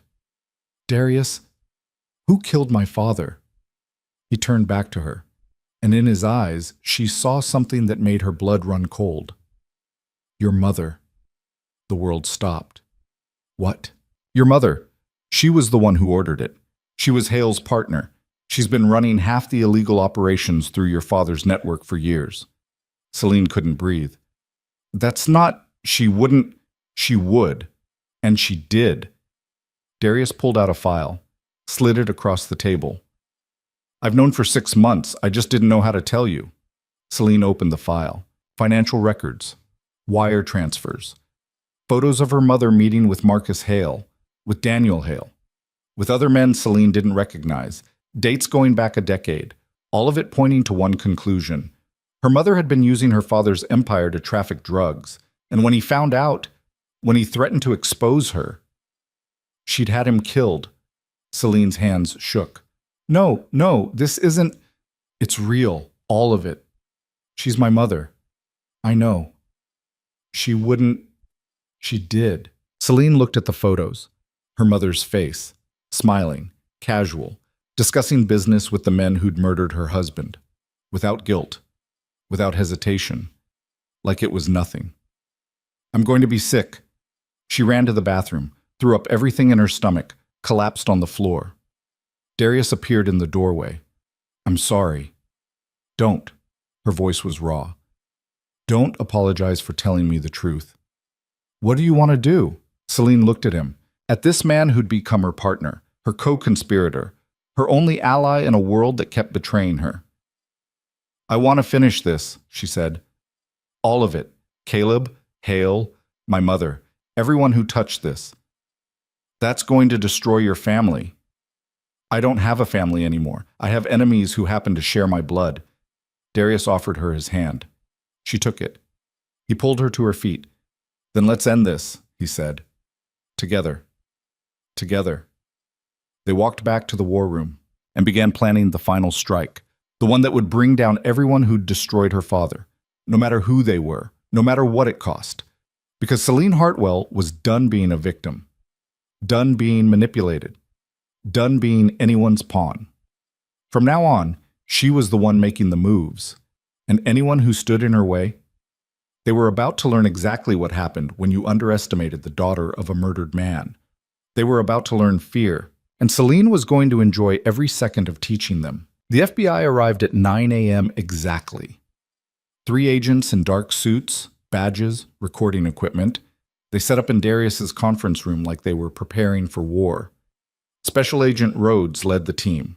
Mid-40s, gray at the temples, eyes that had seen too much and believed too little. Walk me through it again, she said. Celine sat across from her, the recording device on the table between them. She'd already played Caleb's confession twice. Every word, every admission. He killed my father 3 years ago, tampered with his brakes to make it look like an accident. He was working for Chen Shipping at the time. Marcus Hale paid him to do it. Rhodes made notes. And you have physical evidence beyond the recording? Darius slid a folder across the table. Shipping manifests with Caleb's signature authorizing the cargo your father flagged. Financial records showing payments from Hale to Caleb. Emails discussing handling the problem. Rhodes flipped through the documents. Her expression didn't change. This is good. Very good. She looked up. But there's a problem. Celine's stomach tightened. What problem? Your recording was obtained under false pretenses.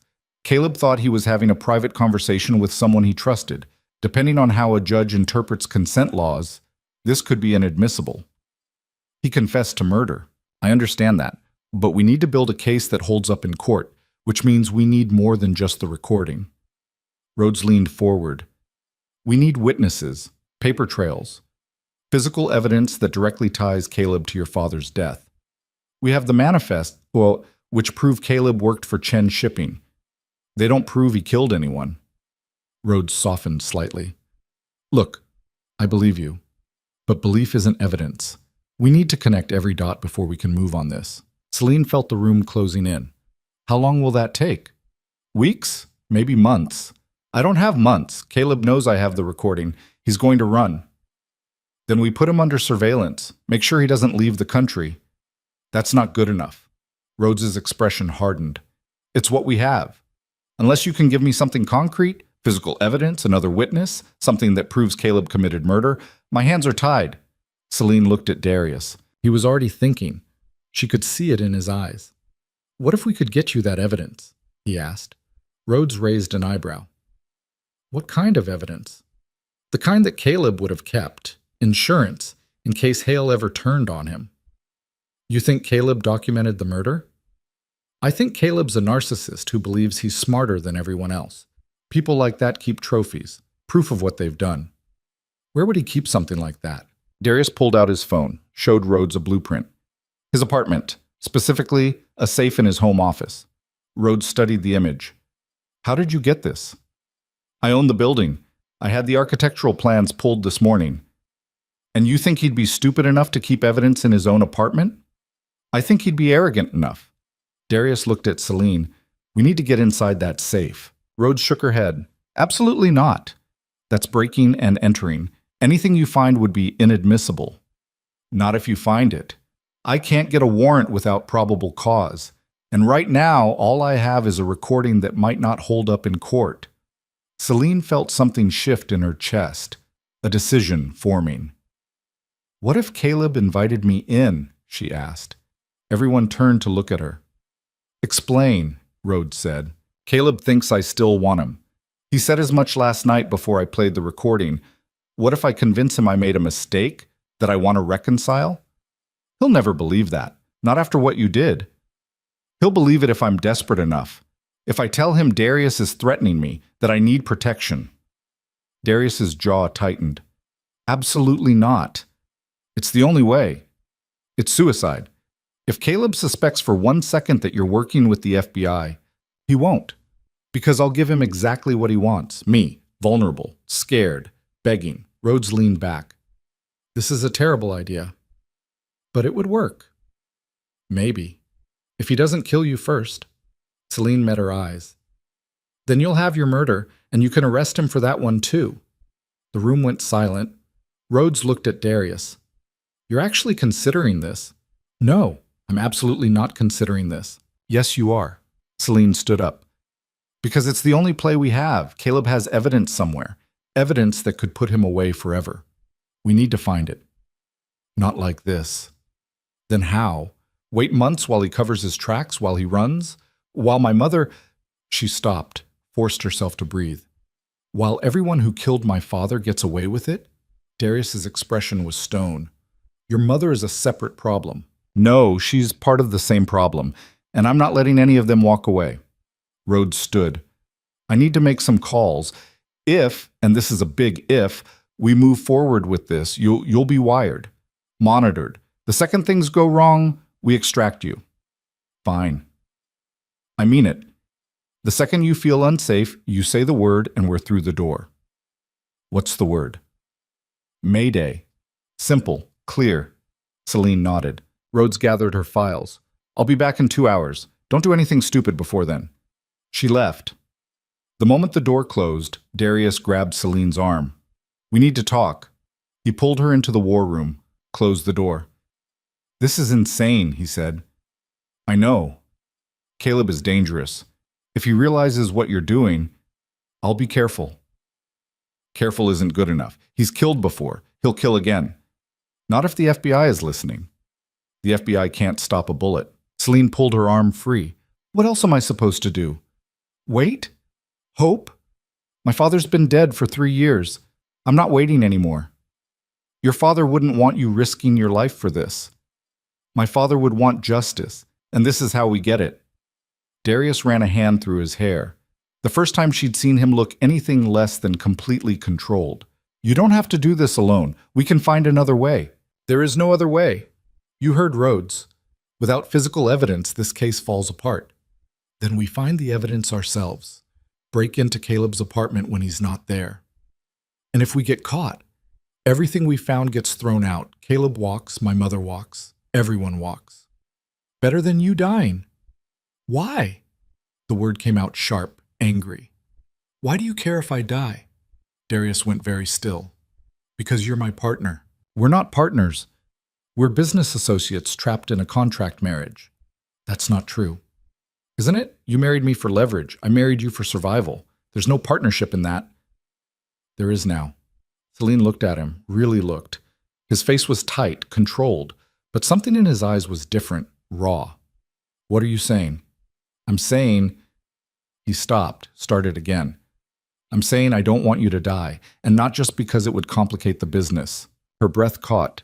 Darius, I know this wasn't supposed to happen. We had rules, separate lives, clean divorce. He looked away. But somewhere between the chapel and tonight, things changed. Changed how? I don't know. I just know that the idea of you walking into Caleb's apartment alone makes me want to tear this building apart. Celine's chest felt tight. She'd spent the past 3 days seeing Darius as a tool, a means to an end, cold, calculating, useful but not human. But standing in front of her now was someone who looked terrified, for her. I have to do this, she said quietly. I know. And I need you to let me. His jaw clenched. I can't protect you if you're in there alone. I don't need you to protect me. I need you to trust me. I do trust you. That's the problem. She almost smiled. That doesn't make sense. None of this makes sense. He looked at her. But we're doing it anyway. Yes. Then promise me something. What? Promise me you'll say the word. Mayday. The second you feel like things are going wrong. I promise. I mean it, Celine. The second... I promise. He studied her face, then nodded once. Okay. Then let's prep you. They spent the next 2 hours going over every detail. What she'd say to Caleb, how she'd position herself in his apartment, where the cameras would be, what signals to watch for. By the time Rhodes returned, Celine had the plan memorized. Rhodes brought tech equipment. A wire so small it looked like a piece of jewelry. Cameras disguised as buttons. A panic device embedded in a bracelet. Press this twice and we're through the door, Rhodes said, fastening the bracelet. Don't hesitate. Don't wait. You feel unsafe. You press it. Got it. I'm serious. Most people freeze. They think they can handle it. Then things escalate and it's too late. I won't freeze. Rhodes looked at her. You seem very calm for someone about to walk into a killer's apartment. I've had a lot of practice staying calm in bad situations. This is different. I know. Rhodes stepped back. You're wired. We'll have audio and limited video. There'll be a team stationed outside the building, 3 minutes from entry to extraction. 3 minutes is a long time. It's the best we can do without tipping him off. Rhodes pulled out her phone. Ready to make the call? Celine's hands were steady as she took her own phone, dialed Caleb's number. He answered on the second ring. Celine. His voice was cold. I thought I made myself clear last night. I know, I'm sorry, I need to talk to you. We're done talking. Please, Darius, he's threatening me. I made a mistake and now he won't let me leave. Silence. Then, what kind of threats? He says if I don't cooperate with his business plans, he'll freeze my access to the trust fund. Take everything. She let her voice crack slightly. I'm scared, Caleb. I don't know what to do. More silence. She could almost hear him thinking, calculating. Where are you now? In a hotel. I snuck out while he was in a meeting. Which hotel? The Meridian, downtown. Room number? Celine's pulse quickened. Why? Because I want to make sure you're safe. Trap. He was testing her. I'd rather meet you somewhere else. Somewhere he can't find me. A pause. My apartment. 1 hour. Come alone. Okay. And Celine, if you're lying to me again, if this is another setup, it's not. I swear. Then I'll see you in an hour. He hung up. Celine set down the phone. Her hands were shaking now. Rhodes looked at her. You can still back out. No, I can't. Yes, you can. We find another way. There is no other way. We established that. Darius hadn't said anything. He stood by the window, staring out at the city. Celine walked over to him. I'll be fine, she said. He didn't turn around. You don't know that. I know I have to try. Why? Why does it have to be you? Because my father deserves justice, and I'm the only one who can get it for him. Darius finally looked at her. Be careful. I will. I mean it. If anything feels wrong, I'll press the bracelet, I promise. He reached out, touched her face, just for a second, then dropped his hand and walked out. Rhodes cleared her throat. We leave in 30 minutes. Use the time to center yourself.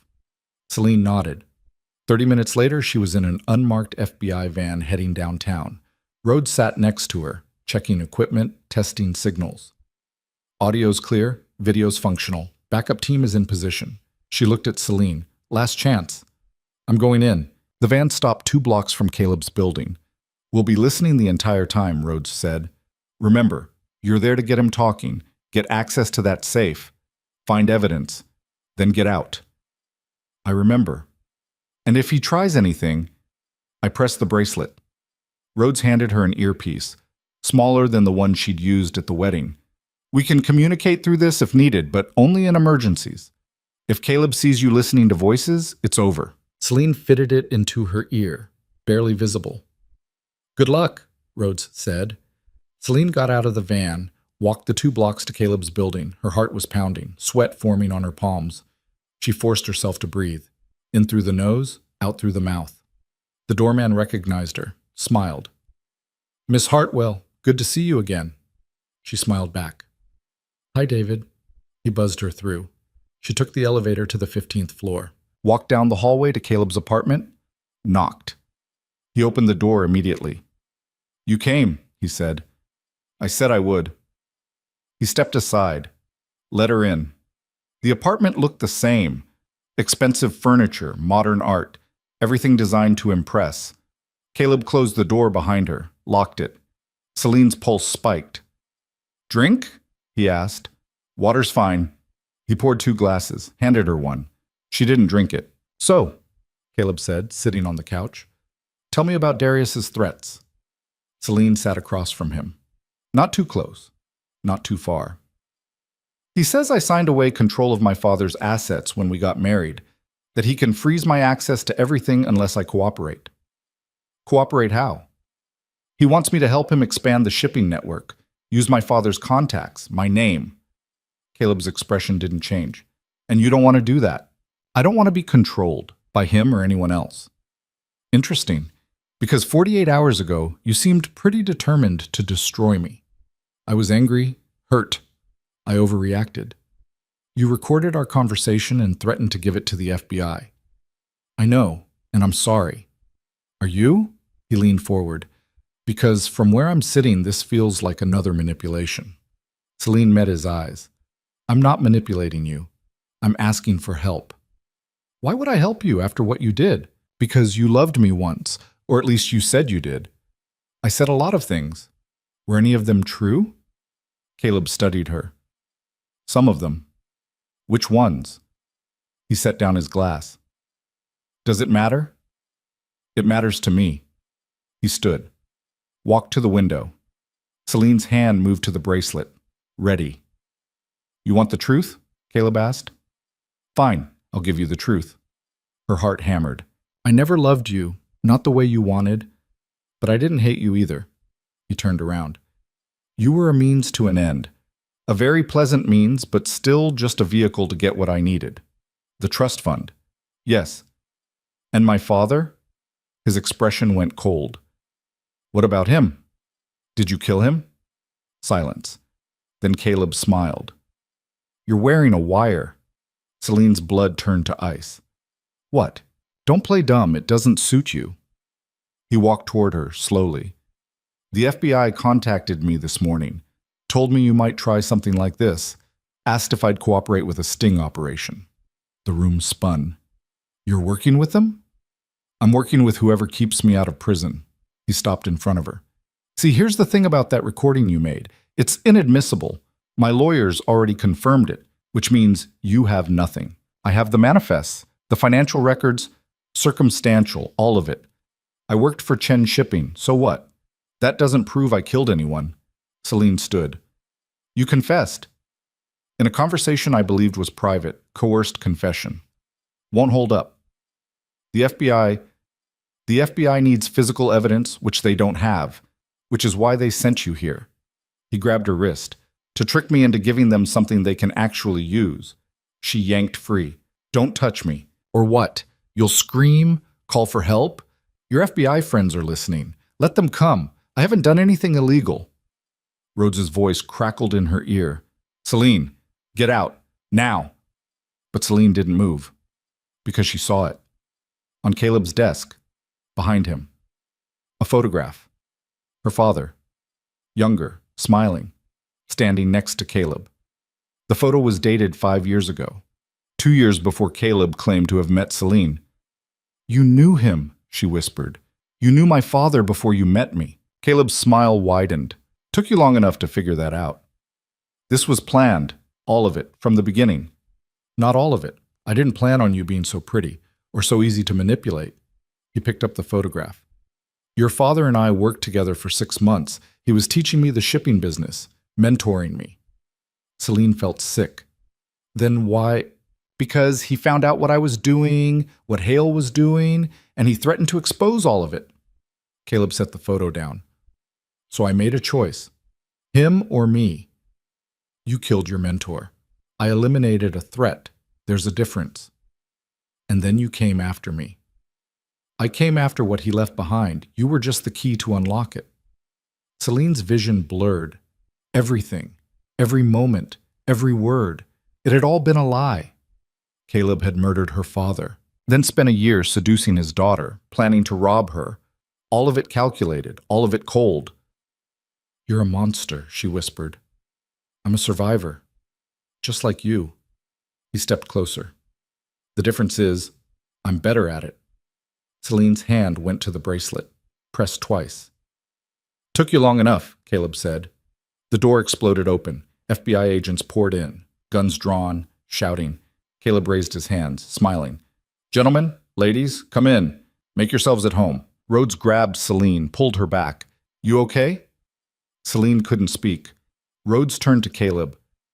Caleb Vance, you're under arrest for what? He laughed. I haven't committed a crime. Check the warrant. You have nothing. Rhodes's face went tight. She was right. They had nothing. The confession was inadmissible. The manifests were circumstantial. The photograph proved nothing except that Caleb knew her father. They couldn't arrest him. Not without evidence. Caleb's lawyer appeared in the doorway. Expensive suit. Cold eyes. My client will be happy to cooperate with any official investigation, but right now you're trespassing. I suggest you leave before I file harassment charges. Rhodes looked at Celine, then at Caleb. This isn't over. Yes, Caleb said. It is. The agents lowered their weapons, started to leave. Celine felt reality collapsing. They were letting him go. After everything, the recording, the evidence, the confession, they were letting him walk away. No, she said. Rhodes turned. Celine, no, he killed my father. He admitted it. In a conversation we can't use, then find something you can use. We tried. There's nothing here. Then look harder. Caleb's lawyer stepped forward. I'm going to have to ask you all to leave. Now. Rhodes grabbed Celine's arm. Let's go. No. We don't have a choice. There's always a choice. Celine pulled free, walked straight to Caleb. This isn't finished, she said quietly. I will destroy you, one way or another. He leaned close, whispered so only she could hear. Your father said the same thing, right before I cut his brake lines. Something inside her snapped. She hit him. Not a slap, a punch. Full force. Her fist connected with his jaw. He stumbled back, blood on his lip. Agents grabbed her, pulled her away. Assault! Caleb's lawyer shouted. I want her arrested for assault. Rhodes dragged Celine toward the door. You need to leave, now. Celine's hands were shaking, her knuckles split, bleeding, but she felt nothing, just rage, pure, absolute, consuming. They pulled her into the hallway, the elevator, out of the building, back to the van. Rhodes slammed the door. What the hell were you thinking? He killed my father. I know. And you're letting him go. Because we don't have evidence. Rhodes's voice cracked. Do you think I want to let him walk? I don't. But without proof, my hands are tied. Celine slumped against the seat. Her father's killer was free. Still breathing, still smiling, still winning. There has to be something, she said. Some way to... Her phone buzzed. A text from an unknown number. She opened it. A photo loaded. Her mother, sitting in a restaurant across from Marcus Hale. The timestamp was from this morning. Below the photo, a message. Want to know what they're discussing? Meet me, alone. Pier 22, midnight. D.D. Daniel Hale, Marcus's son. Celine stared at the message. Rhodes leaned over. What is that? Celine showed her. It's a trap, Rhodes said immediately. Maybe. No, maybe about it. Daniel Hale is trying to lure you somewhere isolated. Or he's trying to help. Why would he help you? I don't know, but if there's even a chance he has information about my mother, absolutely not. You are not meeting him. You can't stop me. Yes, I can. You're a civilian. I can detain you for your own protection. Celine looked at her. Then you'll have to. Because I'm going. Rhodes's jaw tightened. Then she pulled out her phone, made a call. I need a full surveillance team at Pier 22. Tonight, midnight. She paused. Yes, I know it's short notice. Do it anyway. She hung up, looked at Celine. If you're doing this, you're doing it wired, monitored, with backup 30 seconds away. Fine. And if Daniel tries anything, I'll press the bracelet. I mean it, Celine. These people are dangerous. They've killed before. I know. My father was one of their victims. Rhodes sighed. You're not going to stop until they're all in prison, are you? No, I'm not. Then let's make sure you survive long enough to see it happen. The van drove back to the compound. Darius was waiting. He took one look at Celine's face and knew. It didn't work. No. What happened? Caleb was working with the FBI. They warned him. He knew I was wired. Darius's expression went dark. Someone tipped him off. Obviously. Who? I don't know, but we're going to find out. She showed him the text from Daniel. Tonight, Pier 22. He says he has information about my mother. It's a trap. Everyone keeps saying that. Because it's true. Maybe. But it's also the only lead we have. Darius looked at her bleeding knuckles. What happened to your hand? I hit Caleb. Good. She almost smiled. Rhodes didn't think so. Rhodes isn't the one who had to watch that bastard walk away. Darius pulled out a first aid kit, started cleaning her hand. Did he say anything before the agents showed up? He admitted everything, said my father mentored him, then threatened to expose Hale's operation. So Caleb killed him. Darius's hand stilled. He told you that? Yes. Why? Because he knew the FBI couldn't use it. He wanted me to know, wanted me to suffer. He's going to regret that. Not if he gets away with it. Darius finished wrapping her hand. He's not getting away with anything. How can you be sure? Because we're not done yet. He pulled out his phone, made a call. Marcus, it's Darius. We need to talk tonight. Yes, I know it's late. This can't wait. A pause. Your office, 1 hour. Come alone. He hung up. Celine stared at him. What are you doing? Applying pressure. If Caleb won't break, maybe Hale will. Hale ordered my father's death. Why would he confess? He won't. But he'll make a mistake. And when he does, we'll be there to catch it. That's a gamble. Everything about this is a gamble. Darius looked at her. But we're out of safe options, so we go all in. Celine nodded. What about Daniel, the meeting at midnight? We handle that after Hale, one crisis at a time. Rhodes is setting up surveillance. Good, let her, but you're not going alone. She wants me wired. I don't care what she wants. You walk into that meeting. I'm there. Watching. She won't allow it. She doesn't have a choice. Darius's voice was steel. You're my wife, legally. That gives me rights, and I'm exercising them. Celine looked at him. This man who'd been a stranger 4 days ago, who'd manipulated her into marriage, who'd lied by omission about her father's empire, who was now standing in front of her looking like he'd burn the world down before he let her face this alone. Okay, she said. Okay. You can come, but you stay out of sight. If Daniel sees you, he won't. Promise me. I promise. 50 minutes later, they were in Darius's car heading to Marcus Hale's office. Downtown. High-rise. 14th floor. The building was mostly empty, just security and a few late-night workers. They took the elevator up. Hale was waiting in his office. He looked older than his photo. Tired, like the weight of his crimes was finally catching up. Darius, he said, I wasn't expecting company. This is my wife, Celine. Hale's eyes widened slightly. Robert's daughter. Yes.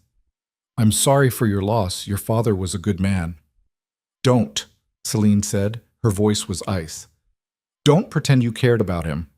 Hale's expression shifted. I did care. That's why I tried to stop what happened. But you didn't stop it. No, I didn't. He sat down heavily. And I've regretted it every day since. Darius stepped forward. If you regretted it, you would have come forward. And said what? That I ordered a hit on my business partner? I'd be in prison. You deserve to be in prison. Maybe. But prison doesn't bring Robert back. It doesn't fix anything. Celine felt her control slipping. It would give him justice. Would it, or would it just make you feel better? What's the difference? Hale looked at her, really looked. Your father came to me 3 days before he died, told me he'd found evidence of illegal shipments, asked me to help him expose it. And you refused. I told him to wait, to let me handle it quietly. I thought I could shut it down without anyone getting hurt. But you couldn't. No, because the people running those shipments, they're not like us. They don't negotiate. They eliminate threats. So you let them eliminate my father. I didn't let them. I tried to protect him. I called him the night before he died, told him to leave town, to disappear until I could clean this up. But he didn't leave. No, he said he wasn't running, that he'd spent his whole life building something worth protecting, and he wasn't going to let criminals destroy it. Celine's throat tightened. That sounded like her father. Stubborn, principled, stupid. If you knew he was in danger, why didn't you warn him about Caleb? I didn't know Caleb was involved. Not until after. Hale's voice cracked. By then it was too late. And you've spent 3 years covering it up. I've spent 3 years trying to survive. The people who ordered your father's death, they're still out there, still operating. If I'd come forward, they would have killed me too. You're a coward. Yes, I am. The admission hung in the air. Darius pulled out his phone. We have evidence linking Caleb to my father's murder, manifests, financial records, but the FBI says it's not enough. It's not. Why? Because Caleb covered his tracks. He always does. He's smart, methodical. He knows how to make things disappear. Then help us prove it. Hale looked up. How? Testify. Tell the FBI what you just told us. That would be suicide. Or it would be redemption. I don't believe in redemption. Then do it for survival, because right now you're caught between us and the people who ordered the hit. Eventually, one side is going to crush you. Hale was quiet for a long moment. Then, what do you want from me? Everything. Names, locations, how the operation works, who's running it. And in exchange, we keep you alive, and we make sure when this goes public, you're a witness, not a defendant. You can't promise that. No, but it's better odds than you have now. Hale stood, walked to his safe, opened it, pulled out a thick folder, handed it to Darius. This is everything. Shipping routes, financial records, communications with the people running the operation. Celine's heart raced. Why are you giving us this? Because I'm tired, and because your father deserved better. Hale looked at her. He was trying to do the right thing, and it got him killed. The least I can do is make sure it wasn't for nothing. Darius flipped through the folder. His expression changed. This is everything we need. I know. Why now? Why not 3 years ago? Because 3 years ago I was scared. Now I'm just exhausted. Hale sat back down. Do what you need to do. I'll cooperate. Celine felt something shift. They had him. They actually had him. Who ordered the hit? She asked. Who gave Caleb the final authorization? Hale looked at her, and in his eyes she saw the answer before he said it. Your mother. The room tilted. What? Eleanor Hartwell. She was running the illegal side of the operation. Had been for years. When your father threatened to expose it, she made the call. Celine couldn't breathe. You're lying. I wish I was. My mother wouldn't. Your mother is a lot of things, but sentimental isn't one of them. Hale pulled out another document. This is the wire transfer authorizing payment to Caleb. Her signature, her account. Celine looked at the paper.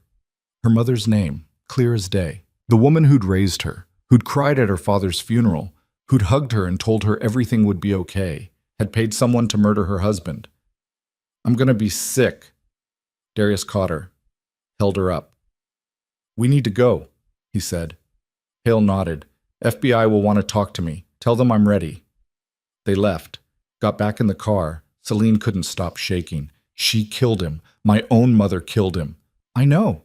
How could she? Money, power, fear. Take your pick. I don't understand. They were married for 30 years. Sometimes that's not enough. Celine closed her eyes, saw her mother's face, smiling, lying, killing. What do we do now? Darius looked at the clock. 11:30. Now we meet Daniel. See what he knows. Then we take everything we have to the FBI and end this. And my mother? Goes to prison, where she belongs. Celine nodded, felt something inside her harden, turn cold, turn final. Her mother had destroyed everything. Her father, her family, her ability to trust anyone. And for what? Money she already had, power she already wielded. It made no sense unless... What if there's more? Celine asked. More what? More to this. More than just money. What if my mother's hiding something bigger? Darius looked at her. Like what? I don't know, but Daniel texted me for a reason. He knows something. Something important enough to risk meeting me. Or he's setting you up. Maybe, but we won't know until we go. The car pulled up to Pier 22. Empty. Dark. Just the sound of water lapping against concrete. Rhodes was already there, hidden in a surveillance van. She came out when she saw them. You're early. We brought something, Darius said, handed her Hale's folder. Rhodes flipped through it. Her eyes went wide. Holy shit! Marcus Hale is ready to testify. Everything's in there. This changes everything. Rhodes looked at Celine like, with this we can arrest Caleb, your mother, everyone involved. Good. But we still need to be careful with Daniel. He could be working with them. I know. Rhodes checked her watch. 5 minutes. You ready? Celine looked at the pier, at the darkness waiting at the end. Yes. They moved into position. Rhodes back in the van, Darius hidden behind a shipping container. Celine alone on the pier, waiting. At midnight exactly, a car pulled up. Daniel Hale got out. He looked nervous, young, nothing like his father. He walked toward her slowly, stopped 10 feet away. You came, he said. You said you had information. I do. But first I need to know, are you recording this? No. Liar. He pulled out a device, scanned her. It beeped. Wire, camera, panic button. He looked at her. I said come alone. I came prepared. There's a difference. If the FBI is listening, they are. But they can't stop me from hearing what you have to say. Daniel hesitated. Then, my father didn't kill yours. Celine's heart stopped. What? He gave the order, but he didn't know Caleb would actually go through with it. Caleb was supposed to scare your father, make him back off, not kill him. I don't believe you. I don't care if you believe me. I'm telling you the truth. Daniel stepped closer. Caleb went rogue, killed your father without authorization, then told my father it was done.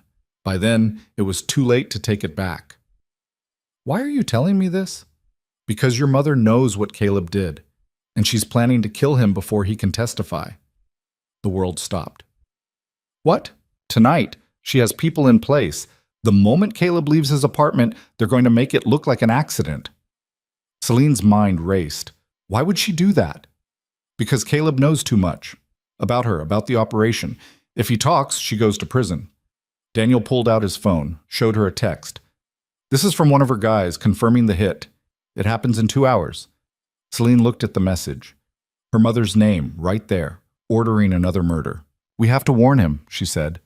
Warn who? Caleb? The man who killed your father? If he dies, we lose our only witness. You have my father. He'll testify. Your father's testimony won't be enough. We need Caleb alive. Daniel shook his head. You save him, and he walks. He'll make a deal. Turn witness. Get immunity. I don't care. I need him to face trial, to answer for what he did. He won't. The system doesn't work like that. Celine pulled out her phone, called Rhodes. We have a problem. Eleanor Hartwell is planning to kill Caleb. Tonight. We need to get him into protective custody. Now. Rhodes's voice was sharp. How do you know this? Daniel just told me. He has proof. A pause.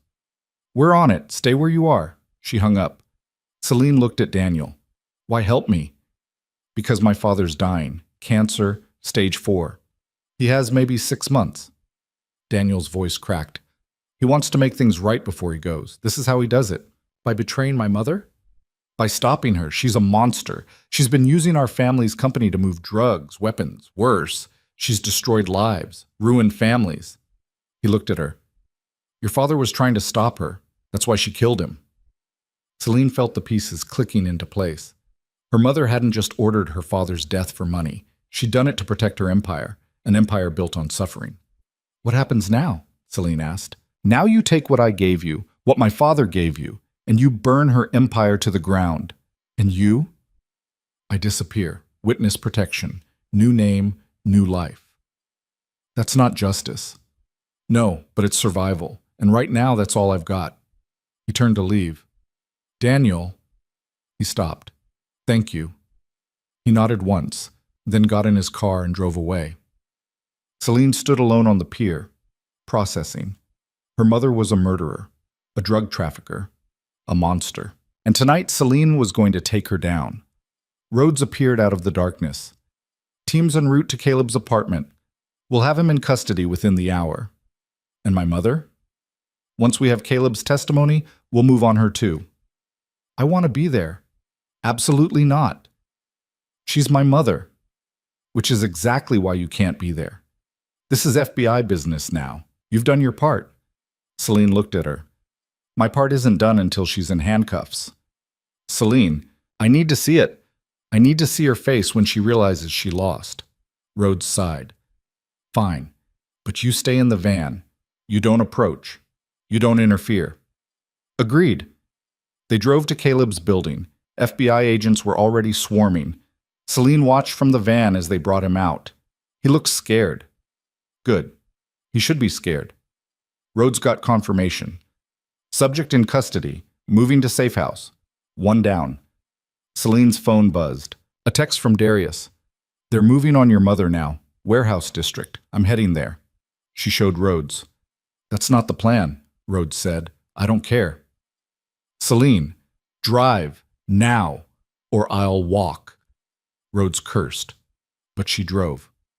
They reached the warehouse 15 minutes later. FBI tactical team was already in position. Celine's mother was inside. Meeting with 3 men Celine didn't recognize, discussing shipments, payment, murder, all of it recorded, all of it evidence. Rhodes gave the signal, agents moved in. FBI, hands up! Chaos. Gunfire. Celine's mother ran. Agents chased, tackled her to the ground. Handcuffs. Done. Celine got out of the van, walked toward the scene. Her mother saw her. Their eyes met. You did this, her mother said. Her voice was venom. You destroyed everything. No, Celine said quietly. You did. When you killed Dad. Your father was weak, sentimental. He would have ruined everything we built. He built it. You corrupted it. I protected it. You murdered him. Her mother's face twisted. He gave me no choice. There's always a choice. You chose wrong. Agents pulled her mother away. She was still screaming. Threats, curses, blame. Celine watched until she disappeared into an FBI vehicle. Then she collapsed. Darius caught her. "It's over," he said. "Is it?" "Yes. Caleb's in custody. Your mother's in custody. Hale's testifying. It's done." Celine looked at him. This man who'd been a stranger, who'd become a partner, who'd stood beside her through all of it. "What happens now?" she asked. "Now we go home. Sleep. And tomorrow we start figuring out what comes next." "And us?" He looked at her. "What about us?" "We had a deal. 1 year, then divorce." "We did. Do you still want that?" Darius was quiet for a long moment, then, "I don't know.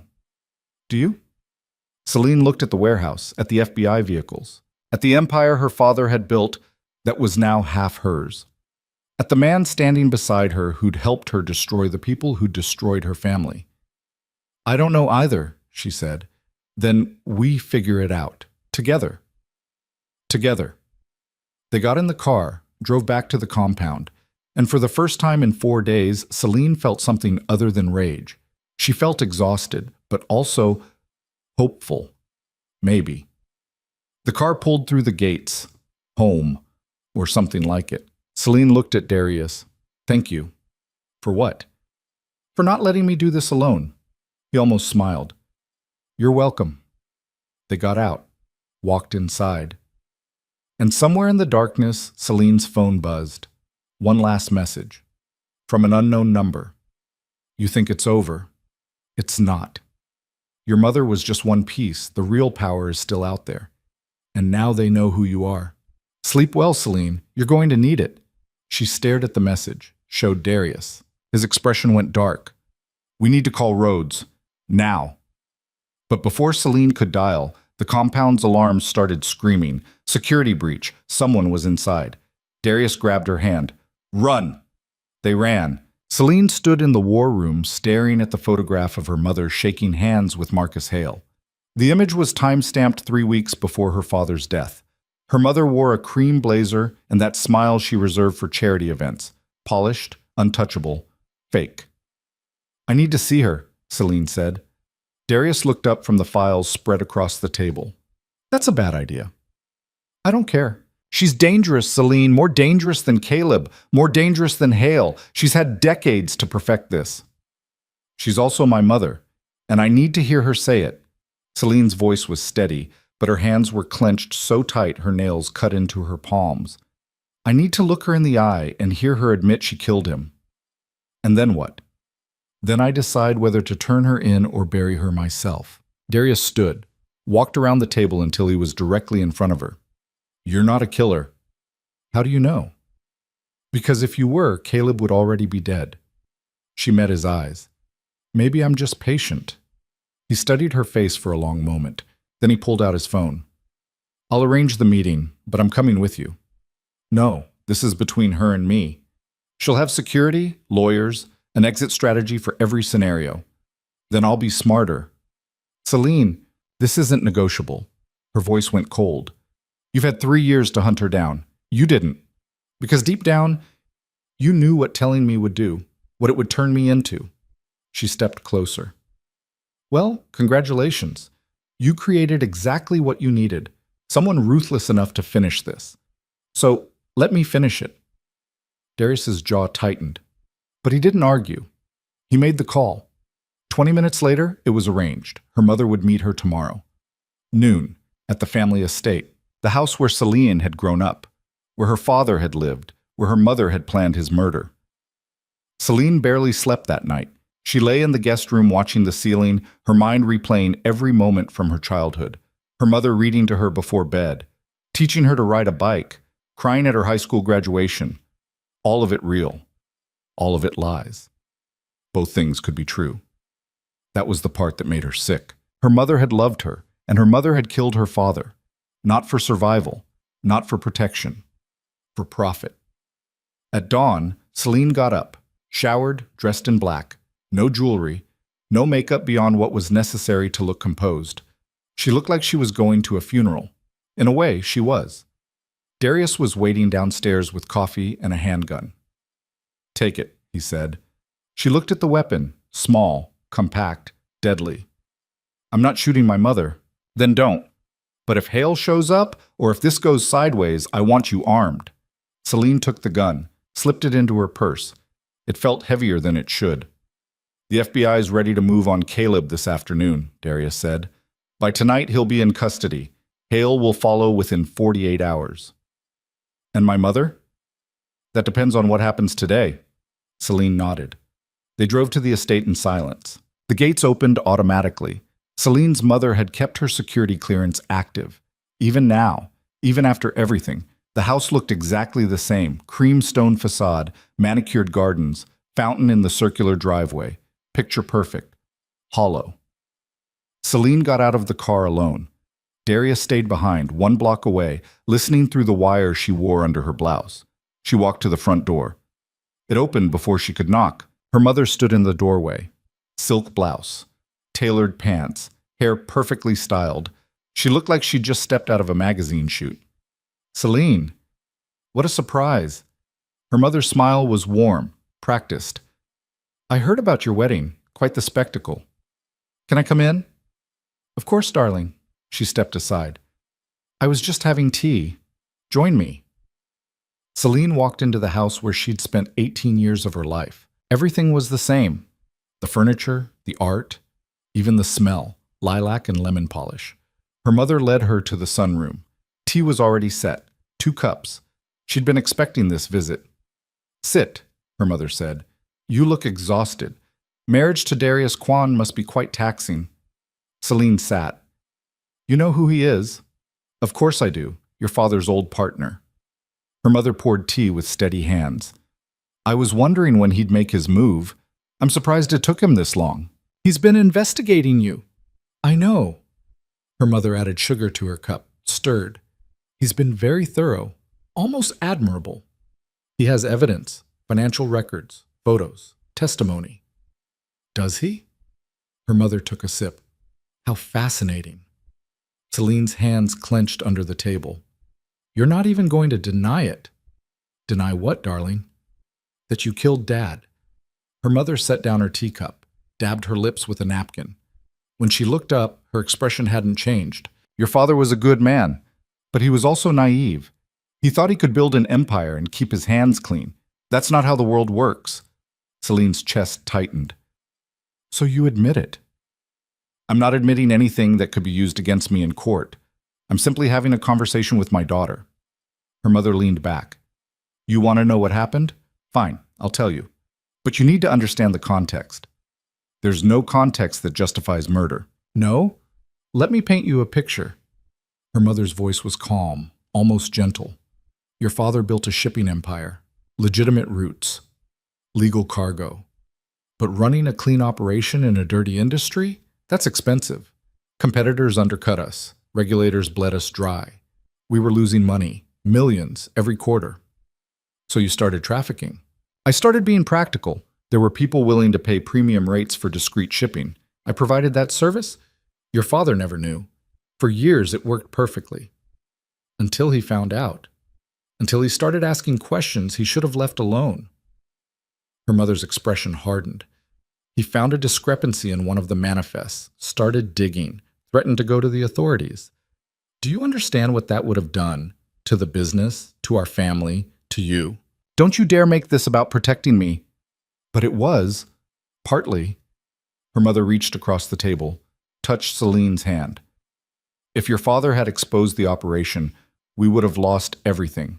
The house, the money, your trust fund, your future. I couldn't let that happen." Celine yanked her hand away. "So you had him killed." "I made a decision. A hard one, but necessary." "You had your husband murdered. I had a liability removed." Her mother's voice didn't rise, didn't waver. "And I made sure it looked like an accident, clean, no investigation, no scandal. You were protected. The business survived. Everyone moved on. Except Dad. He's dead. Yes, and that's unfortunate, but he made his choice. I made mine. Celine stood. Her legs shook, but she forced herself to stay upright. You're a monster. I'm a survivor. There's a difference. Her mother stood as well.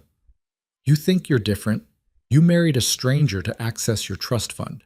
You destroyed Caleb publicly. You've been working with Darius to dismantle my operation. You're not innocent, Celine. You're just newer at this. I'm nothing like you. You're exactly like me. You just haven't accepted it yet. Celine's hand moved to her purse, to the gun. Her mother noticed. Are you going to shoot me? I'm thinking about it. Go ahead. But know this. If I die, everything I've built activates a dead man's switch. Every illegal shipment, every bribe, every dirty secret, it all gets released, including the parts that implicate your father. Celine froze. What? Did you think he was completely clean? He knew about some of it, turned a blind eye to certain routes, took payments he shouldn't have. Not enough to be criminal, but enough to destroy his reputation. You're lying. Am I? Ask Darius. He found the same records I did. Your father wasn't a saint, darling. He was a businessman who made compromises, just like everyone else. Celine felt the world tilt. Her mother smiled. So if you expose me, you expose him. His legacy becomes mine. Is that really what you want? You planned this. All of it. I planned for everything. It's why I'm still standing. Her mother sat back down, picked up her tea. Now, you have a choice. Walk away. Let this go. Keep your father's reputation intact, or destroy both of us and gain nothing. Celine's hand stayed on the gun. Her mother watched her with calm, measuring eyes. What's it going to be? Celine pulled out her phone, hands shaking, opened the recording app. Every word her mother had said was saved, time-stamped, encrypted, uploaded to a cloud server Darius controlled. Her mother's expression finally cracked. You recorded this. Every word. That's illegal, inadmissible in court. I don't care about court. I care about the truth. Celine's voice was steady now. And now everyone will know what you are. Her mother stood. If you release that, your dead man's switch activates. Fine. Let it. I'd rather the world know my father made mistakes than let you keep pretending you're untouchable. You'll destroy his memory. You already did that when you killed him. Her mother's face went cold. You're making a mistake. The only mistake I made was thinking you were capable of loving anyone more than yourself. Celine turned and walked toward the door. Her mother's voice followed her. You'll regret this. Probably, but I'll regret it free. She walked out of the house, got in the car. Darius was waiting. I heard everything, he said. Good. Then you know what to do. Are you sure? Once we release this, I'm sure. Send it to the FBI, the media, anyone who'll listen. Darius pulled out his phone, made the call. Celine watched the house recede in the rearview mirror. Somewhere inside, her mother was making calls, activating contingencies, trying to contain the damage. But it was too late. The recording was already spreading. By that evening, every major news outlet had the story. By midnight, her mother was in federal custody. Caleb was arrested at his apartment. No fight, no dramatic escape, just handcuffs and a perp walk captured by a dozen cameras. Marcus Hale tried to run, made it as far as his private jet before FBI agents stopped him on the tarmac. Daniel Hale was arrested at his office. He confessed within an hour, gave up names, locations, everything. The entire network collapsed in 72 hours. And Celine watched it all happen from the compound. Darius kept her updated, showed her the arrest warrants, the news coverage, the federal indictments. It should have felt like victory. Instead, it felt like standing in the ruins of everything she'd ever known. 3 days after her mother's arrest, Ivy showed up at the compound. Security tried to stop her. She pushed past them and found Celine in the war room. You look like hell, Ivy said. I feel like it. Ivy sat down. I saw the news. Your mother, Caleb, all of it. Yeah. Are you okay? Celine laughed. It sounded broken. My mother killed my father. My ex-fiancé helped. And I just spent the last week becoming someone I don't recognize to take them down. So no, I'm not okay. Ivy reached across the table, took her hand. But you survived. Did I? Because I'm not sure what's left. You're left, the real you, under all the armor. Celine looked at their joined hands. I don't know who that is anymore. Then figure it out. You have time now. Do I? Celine gestured to the files. The maps. The empire her father had built and her mother had corrupted. I own half of this. Darius owns the other half. We're legally bound for a year, and after that, you decide what comes next. Celine pulled her hand away. I can't run this. I don't know how. So learn, or sell it, or burn it down and start over. Ivy's voice was firm. But don't let what they did define what you become. It already has. No. It showed you what you're capable of. That's different. Celine looked at her friend. You still see me, after everything. I see you more clearly than ever. Ivy stood. And whenever you're ready to come back to the real world, I'll be there. She left. Celine sat alone in the war room. The walls were covered in evidence that no longer mattered. The investigation was over. The arrests were made. Justice, such as it was, had been served, and she was left with nothing but choices. Darius found her there an hour later. The FBI wants a statement, he said, about your mother, about the network. Tell them I'll cooperate, fully. They're also asking about us, the marriage, whether it was legitimate. Celine looked up. What did you tell them? That it's complicated. Is it? He sat down across from her. I married you to collect a debt and gain control of your father's assets. You married me to access your trust and escape Caleb. Neither of us did it for love. No. But somewhere in the last week that changed. Celine's breath caught. Did it? You tell me. Darius's voice was quiet. Because I've spent 3 years hunting the people who killed my best friend. And in 1 week, you accomplished what I couldn't. Not because you're smarter, not because you're more ruthless, but because you cared enough to risk everything. I wanted revenge. So did I. But revenge isn't the same as justice. You understood that. I didn't. Celine studied his face. For the first time since they'd met, he looked tired, human. What are you saying? I'm saying this marriage was supposed to be temporary, transactional, but I don't want it to be anymore. Her heart stuttered. Darius, I'm not asking you to love me. I'm asking you to consider a real partnership, not because of contracts or revenge or empires, but because we work together. Celine didn't know what to say. A week ago, she would have said no without hesitation. But now she'd seen what they could build together, what they could accomplish, what they could survive. I need time, she said finally. Take all you need. We have a year, legally. And after that? After that, we renegotiate. On equal terms. She nodded. Okay. He stood. The FBI is coming tomorrow at 9. Get some rest. He left her alone. Celine sat in the silence of the war room and thought about the past week, about the woman she'd been in that bridal suite, scared, naive, willing to marry a man who was planning to destroy her, about the woman she'd become, hard, calculating, capable of things she'd never imagined, about the woman she wanted to be.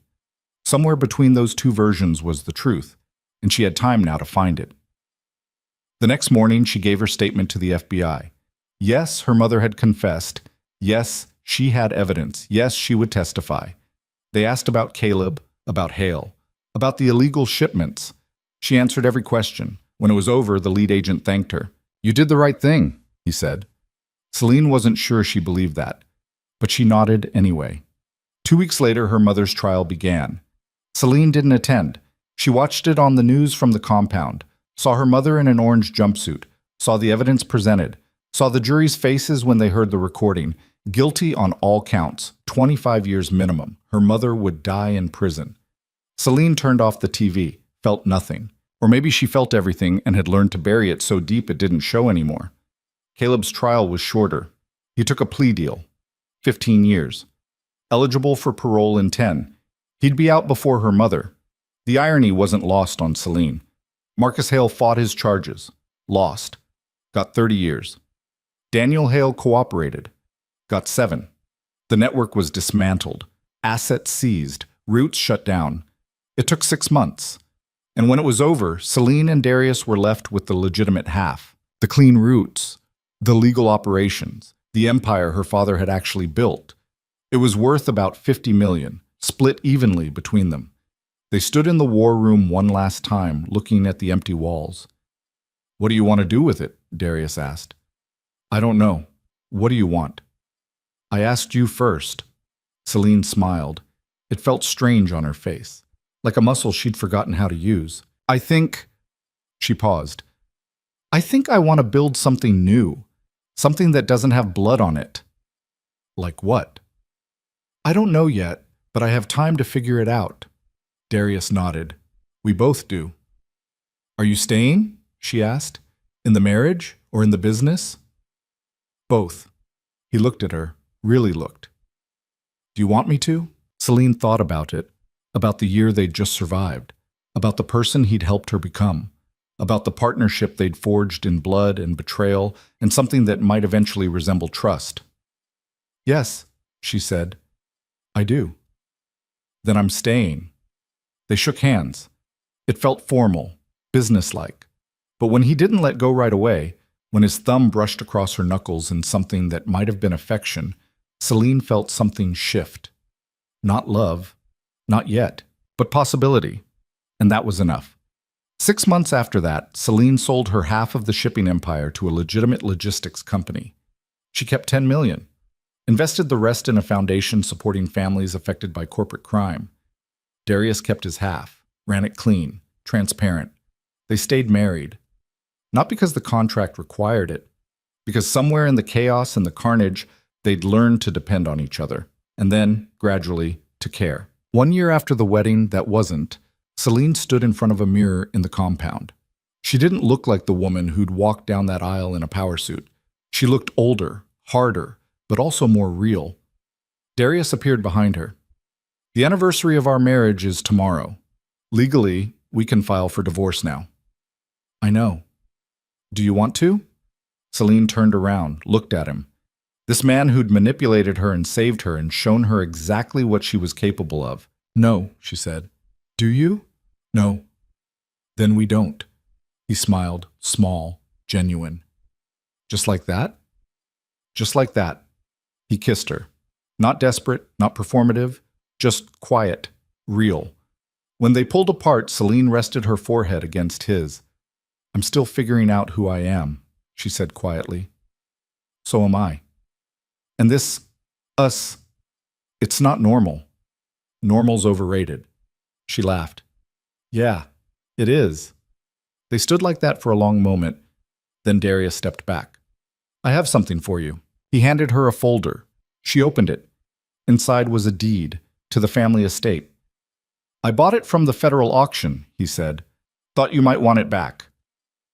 Celine stared at the document, the house where she'd grown up, where her father had lived, where her mother had planned his death. "I don't know if I can go back there." "You don't have to. We can sell it, donate it, burn it to the ground if that's what you need." "What would you do?" "Honestly, I'd turn it into something your father would be proud of. A school, a shelter, something that helps people instead of destroying them." Celine looked at the deed, then at Darius. "Okay, let's do that." "Yeah?" "Yeah." They spent the next year converting the estate into a training center for young entrepreneurs from low-income backgrounds. Celine funded it entirely, named it after her father, the Robert Hartwell Center for Ethical Business. On opening day, she stood in the sunroom where her mother had confessed to murder and watched 50 students learn about supply chains and financial planning and how to build something without destroying everything around it. Ivy was there. James, her lawyer. Even Marcus, the sound tech from the wedding. Darius stood next to her, hands in his pockets, watching the students with quiet satisfaction. "He would have liked this," Celine said. "Yeah, he would have. Thank you for helping me get here. You did the work. I just pointed you in the right direction." "Still." He looked at her. "You're welcome." That night they drove back to the compound. It didn't feel like a prison anymore. It felt like home. Celine changed out of her formal clothes, put on jeans and a sweater, poured herself a glass of wine, and stood on the balcony overlooking the city. Somewhere down there, her mother was in a cell. Caleb was in a different cell. Marcus Hale was in a third, and Celine was free. Not unscathed, not unchanged, but free. Darius joined her on the balcony. Handed her a file. "What's this?" she asked. "The final piece. I've been holding on to it, waiting for the right time." She opened it. Inside was a letter, handwritten, her father's handwriting. Her hand started shaking. "Where did you get this?" "He gave it to me 3 days before he died. Told me to give it to you if anything happened to him." Celine's eyes blurred. "You've had this for 3 years? I didn't know how to give it to you, what it would do to you, and then everything happened so fast." "Darius, I'm sorry. I should have given it to you sooner." She looked at the letter, at her name in her father's careful script, took a breath, opened it. "Celine, if you're reading this, I'm gone. And I'm sorry. For leaving you. For not being stronger. For not stopping what I knew was coming. Your mother is not who you think she is. I've known for years. Looked the other way because I loved her. Because I didn't want to believe it. But I can't ignore it anymore. By the time you read this, I'll have tried to stop her. And failed. I'm writing this to tell you, you are stronger than both of us. Smarter than me. More capable than I ever gave you credit for. Whatever happens, whatever you become in the aftermath, don't let this destroy you. Use it. Build something better. Be better than we were. I love you. I'm proud of you. And I'm sorry I won't be there to see the woman you become. But I know she'll be extraordinary." Dad Celine read it 3 times. Then she folded it carefully, held it against her chest, and cried. Not the broken, desperate crying from before. Just grief, pure and simple. For the father she'd lost. For the illusions she'd buried. For the innocence she'd never get back. Darius didn't say anything, just stood next to her. Let her feel it. When she finally stopped, she wiped her face, looked at him. "Thank you. For keeping this safe. I'm sorry I didn't give it to you sooner." "Don't be. I wasn't ready." She looked at the letter again. "I am now." She folded it, put it in her pocket. "I'm going to keep this, frame it maybe. Put it somewhere I can see it when I forget why I'm doing all this." "Good." They stood in silence for a moment. Then Celine said, "I've been thinking." "About?" "About what comes next, after the center, after the trials, after all of this." "What do you want?" "I want to live. Actually live.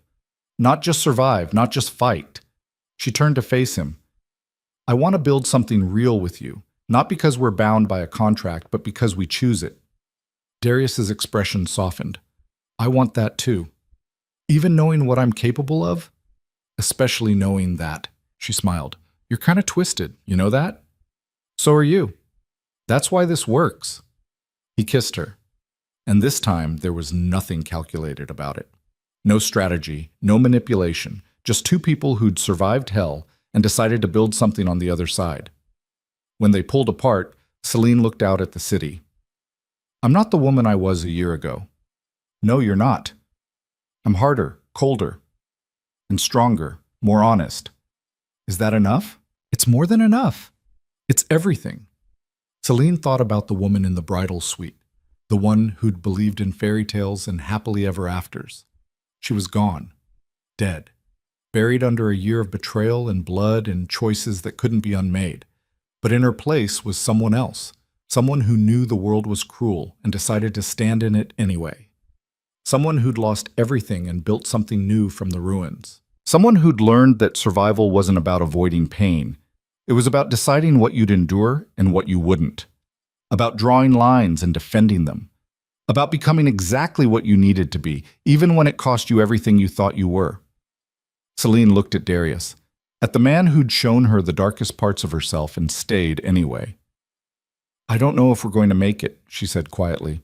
"Long term, this marriage, this partnership, all of it. Neither do I. But I want to try." "So do I." She nodded. "Then let's try." They went inside, closed the door on the past. and started building something that looked like a future. It wouldn't be easy, it wouldn't be clean, but it would be theirs. And that was enough. 2 years later, Celine stood in a courtroom watching her mother's appeal get denied. The judge was firm. The evidence was clear. The sentence would stand. Her mother looked smaller, older, broken. When she saw Celine in the gallery, something flickered in her eyes. Not love, not regret, just recognition. She nodded once. Celine didn't nod back. She stood, walked out, never looked back. Outside, Darius was waiting. "How do you feel?" he asked. "Free." "Good." They drove home. The compound had changed, softer now. They'd replaced the stark furniture with things that felt lived in. Added photos, books, a dog that Celine had rescued from a shelter. It looked like a home, felt like one too. That night, they had dinner on the balcony, talked about the center, about the new shipping routes Darius was opening, about the foundation Celine was expanding. Normal things, boring things, beautiful things. When they finished, Celine leaned back in her chair and looked at the stars. "Do you ever think about that day? The wedding?" "Sometimes." "Do you regret it?" Darius thought about it. "No. Do you?" "No." She looked at him. "I regret trusting Caleb. I regret not seeing my mother for what she was. But marrying you? That I don't regret. Even though I manipulated you into it? Even though," she smiled, "because you also gave me the tools to survive it, and everything that came after." We gave each other that. Yeah, we did. They sat in comfortable silence, and for the first time in 3 years, Celine felt something she'd thought she'd lost forever. Peace. Not the absence of pain, but the presence of purpose. The knowledge that she'd survived the worst and come out stronger, that she'd faced her demons and won, that she'd become exactly who she needed to be. Not perfect, not innocent, but real and alive and free. She reached across the table, took Darius's hand. "Thank you," she said quietly. "For what?" "For being exactly what I needed, even when I didn't know I needed it." He squeezed her hand. "You did the same for me." They sat like that, hands joined, eyes on the city below. Two people who'd started as strangers and become something neither of them had expected. Partners. Equals. Maybe even something more. The future stretched ahead. Uncertain. Complicated. But theirs. And that was enough. Celine closed her eyes, breathed in the night air, felt her father's letter in her pocket, and knew, finally, that she'd honored his last wish. She'd become extraordinary, not in spite of what had happened, but because of it. And somewhere, she hoped he was proud. The wind shifted. The city lights flickered. And Celine Hartwell, survivor, fighter, heir to an empire built on secrets and reborn in truth, smiled, because she'd learned the hardest lesson of all, that sometimes the only way to save yourself is to destroy everything you thought you were and build something new from the ashes. That strength isn't about avoiding pain. It's about deciding what you'll become because of it. That love isn't always soft. Sometimes it's choosing to stand next to someone in the wreckage and rebuild together. And that justice, real justice, isn't about revenge. It's about making sure the people you love didn't die for nothing. She'd done that, finally, completely. And now she could rest. Not forever, but for tonight. Tomorrow would bring new challenges, new choices, new battles. But tonight, she was just Celine. Not a victim, not a weapon. Just a woman who'd survived hell and decided to keep living anyway. And that was the greatest victory of all.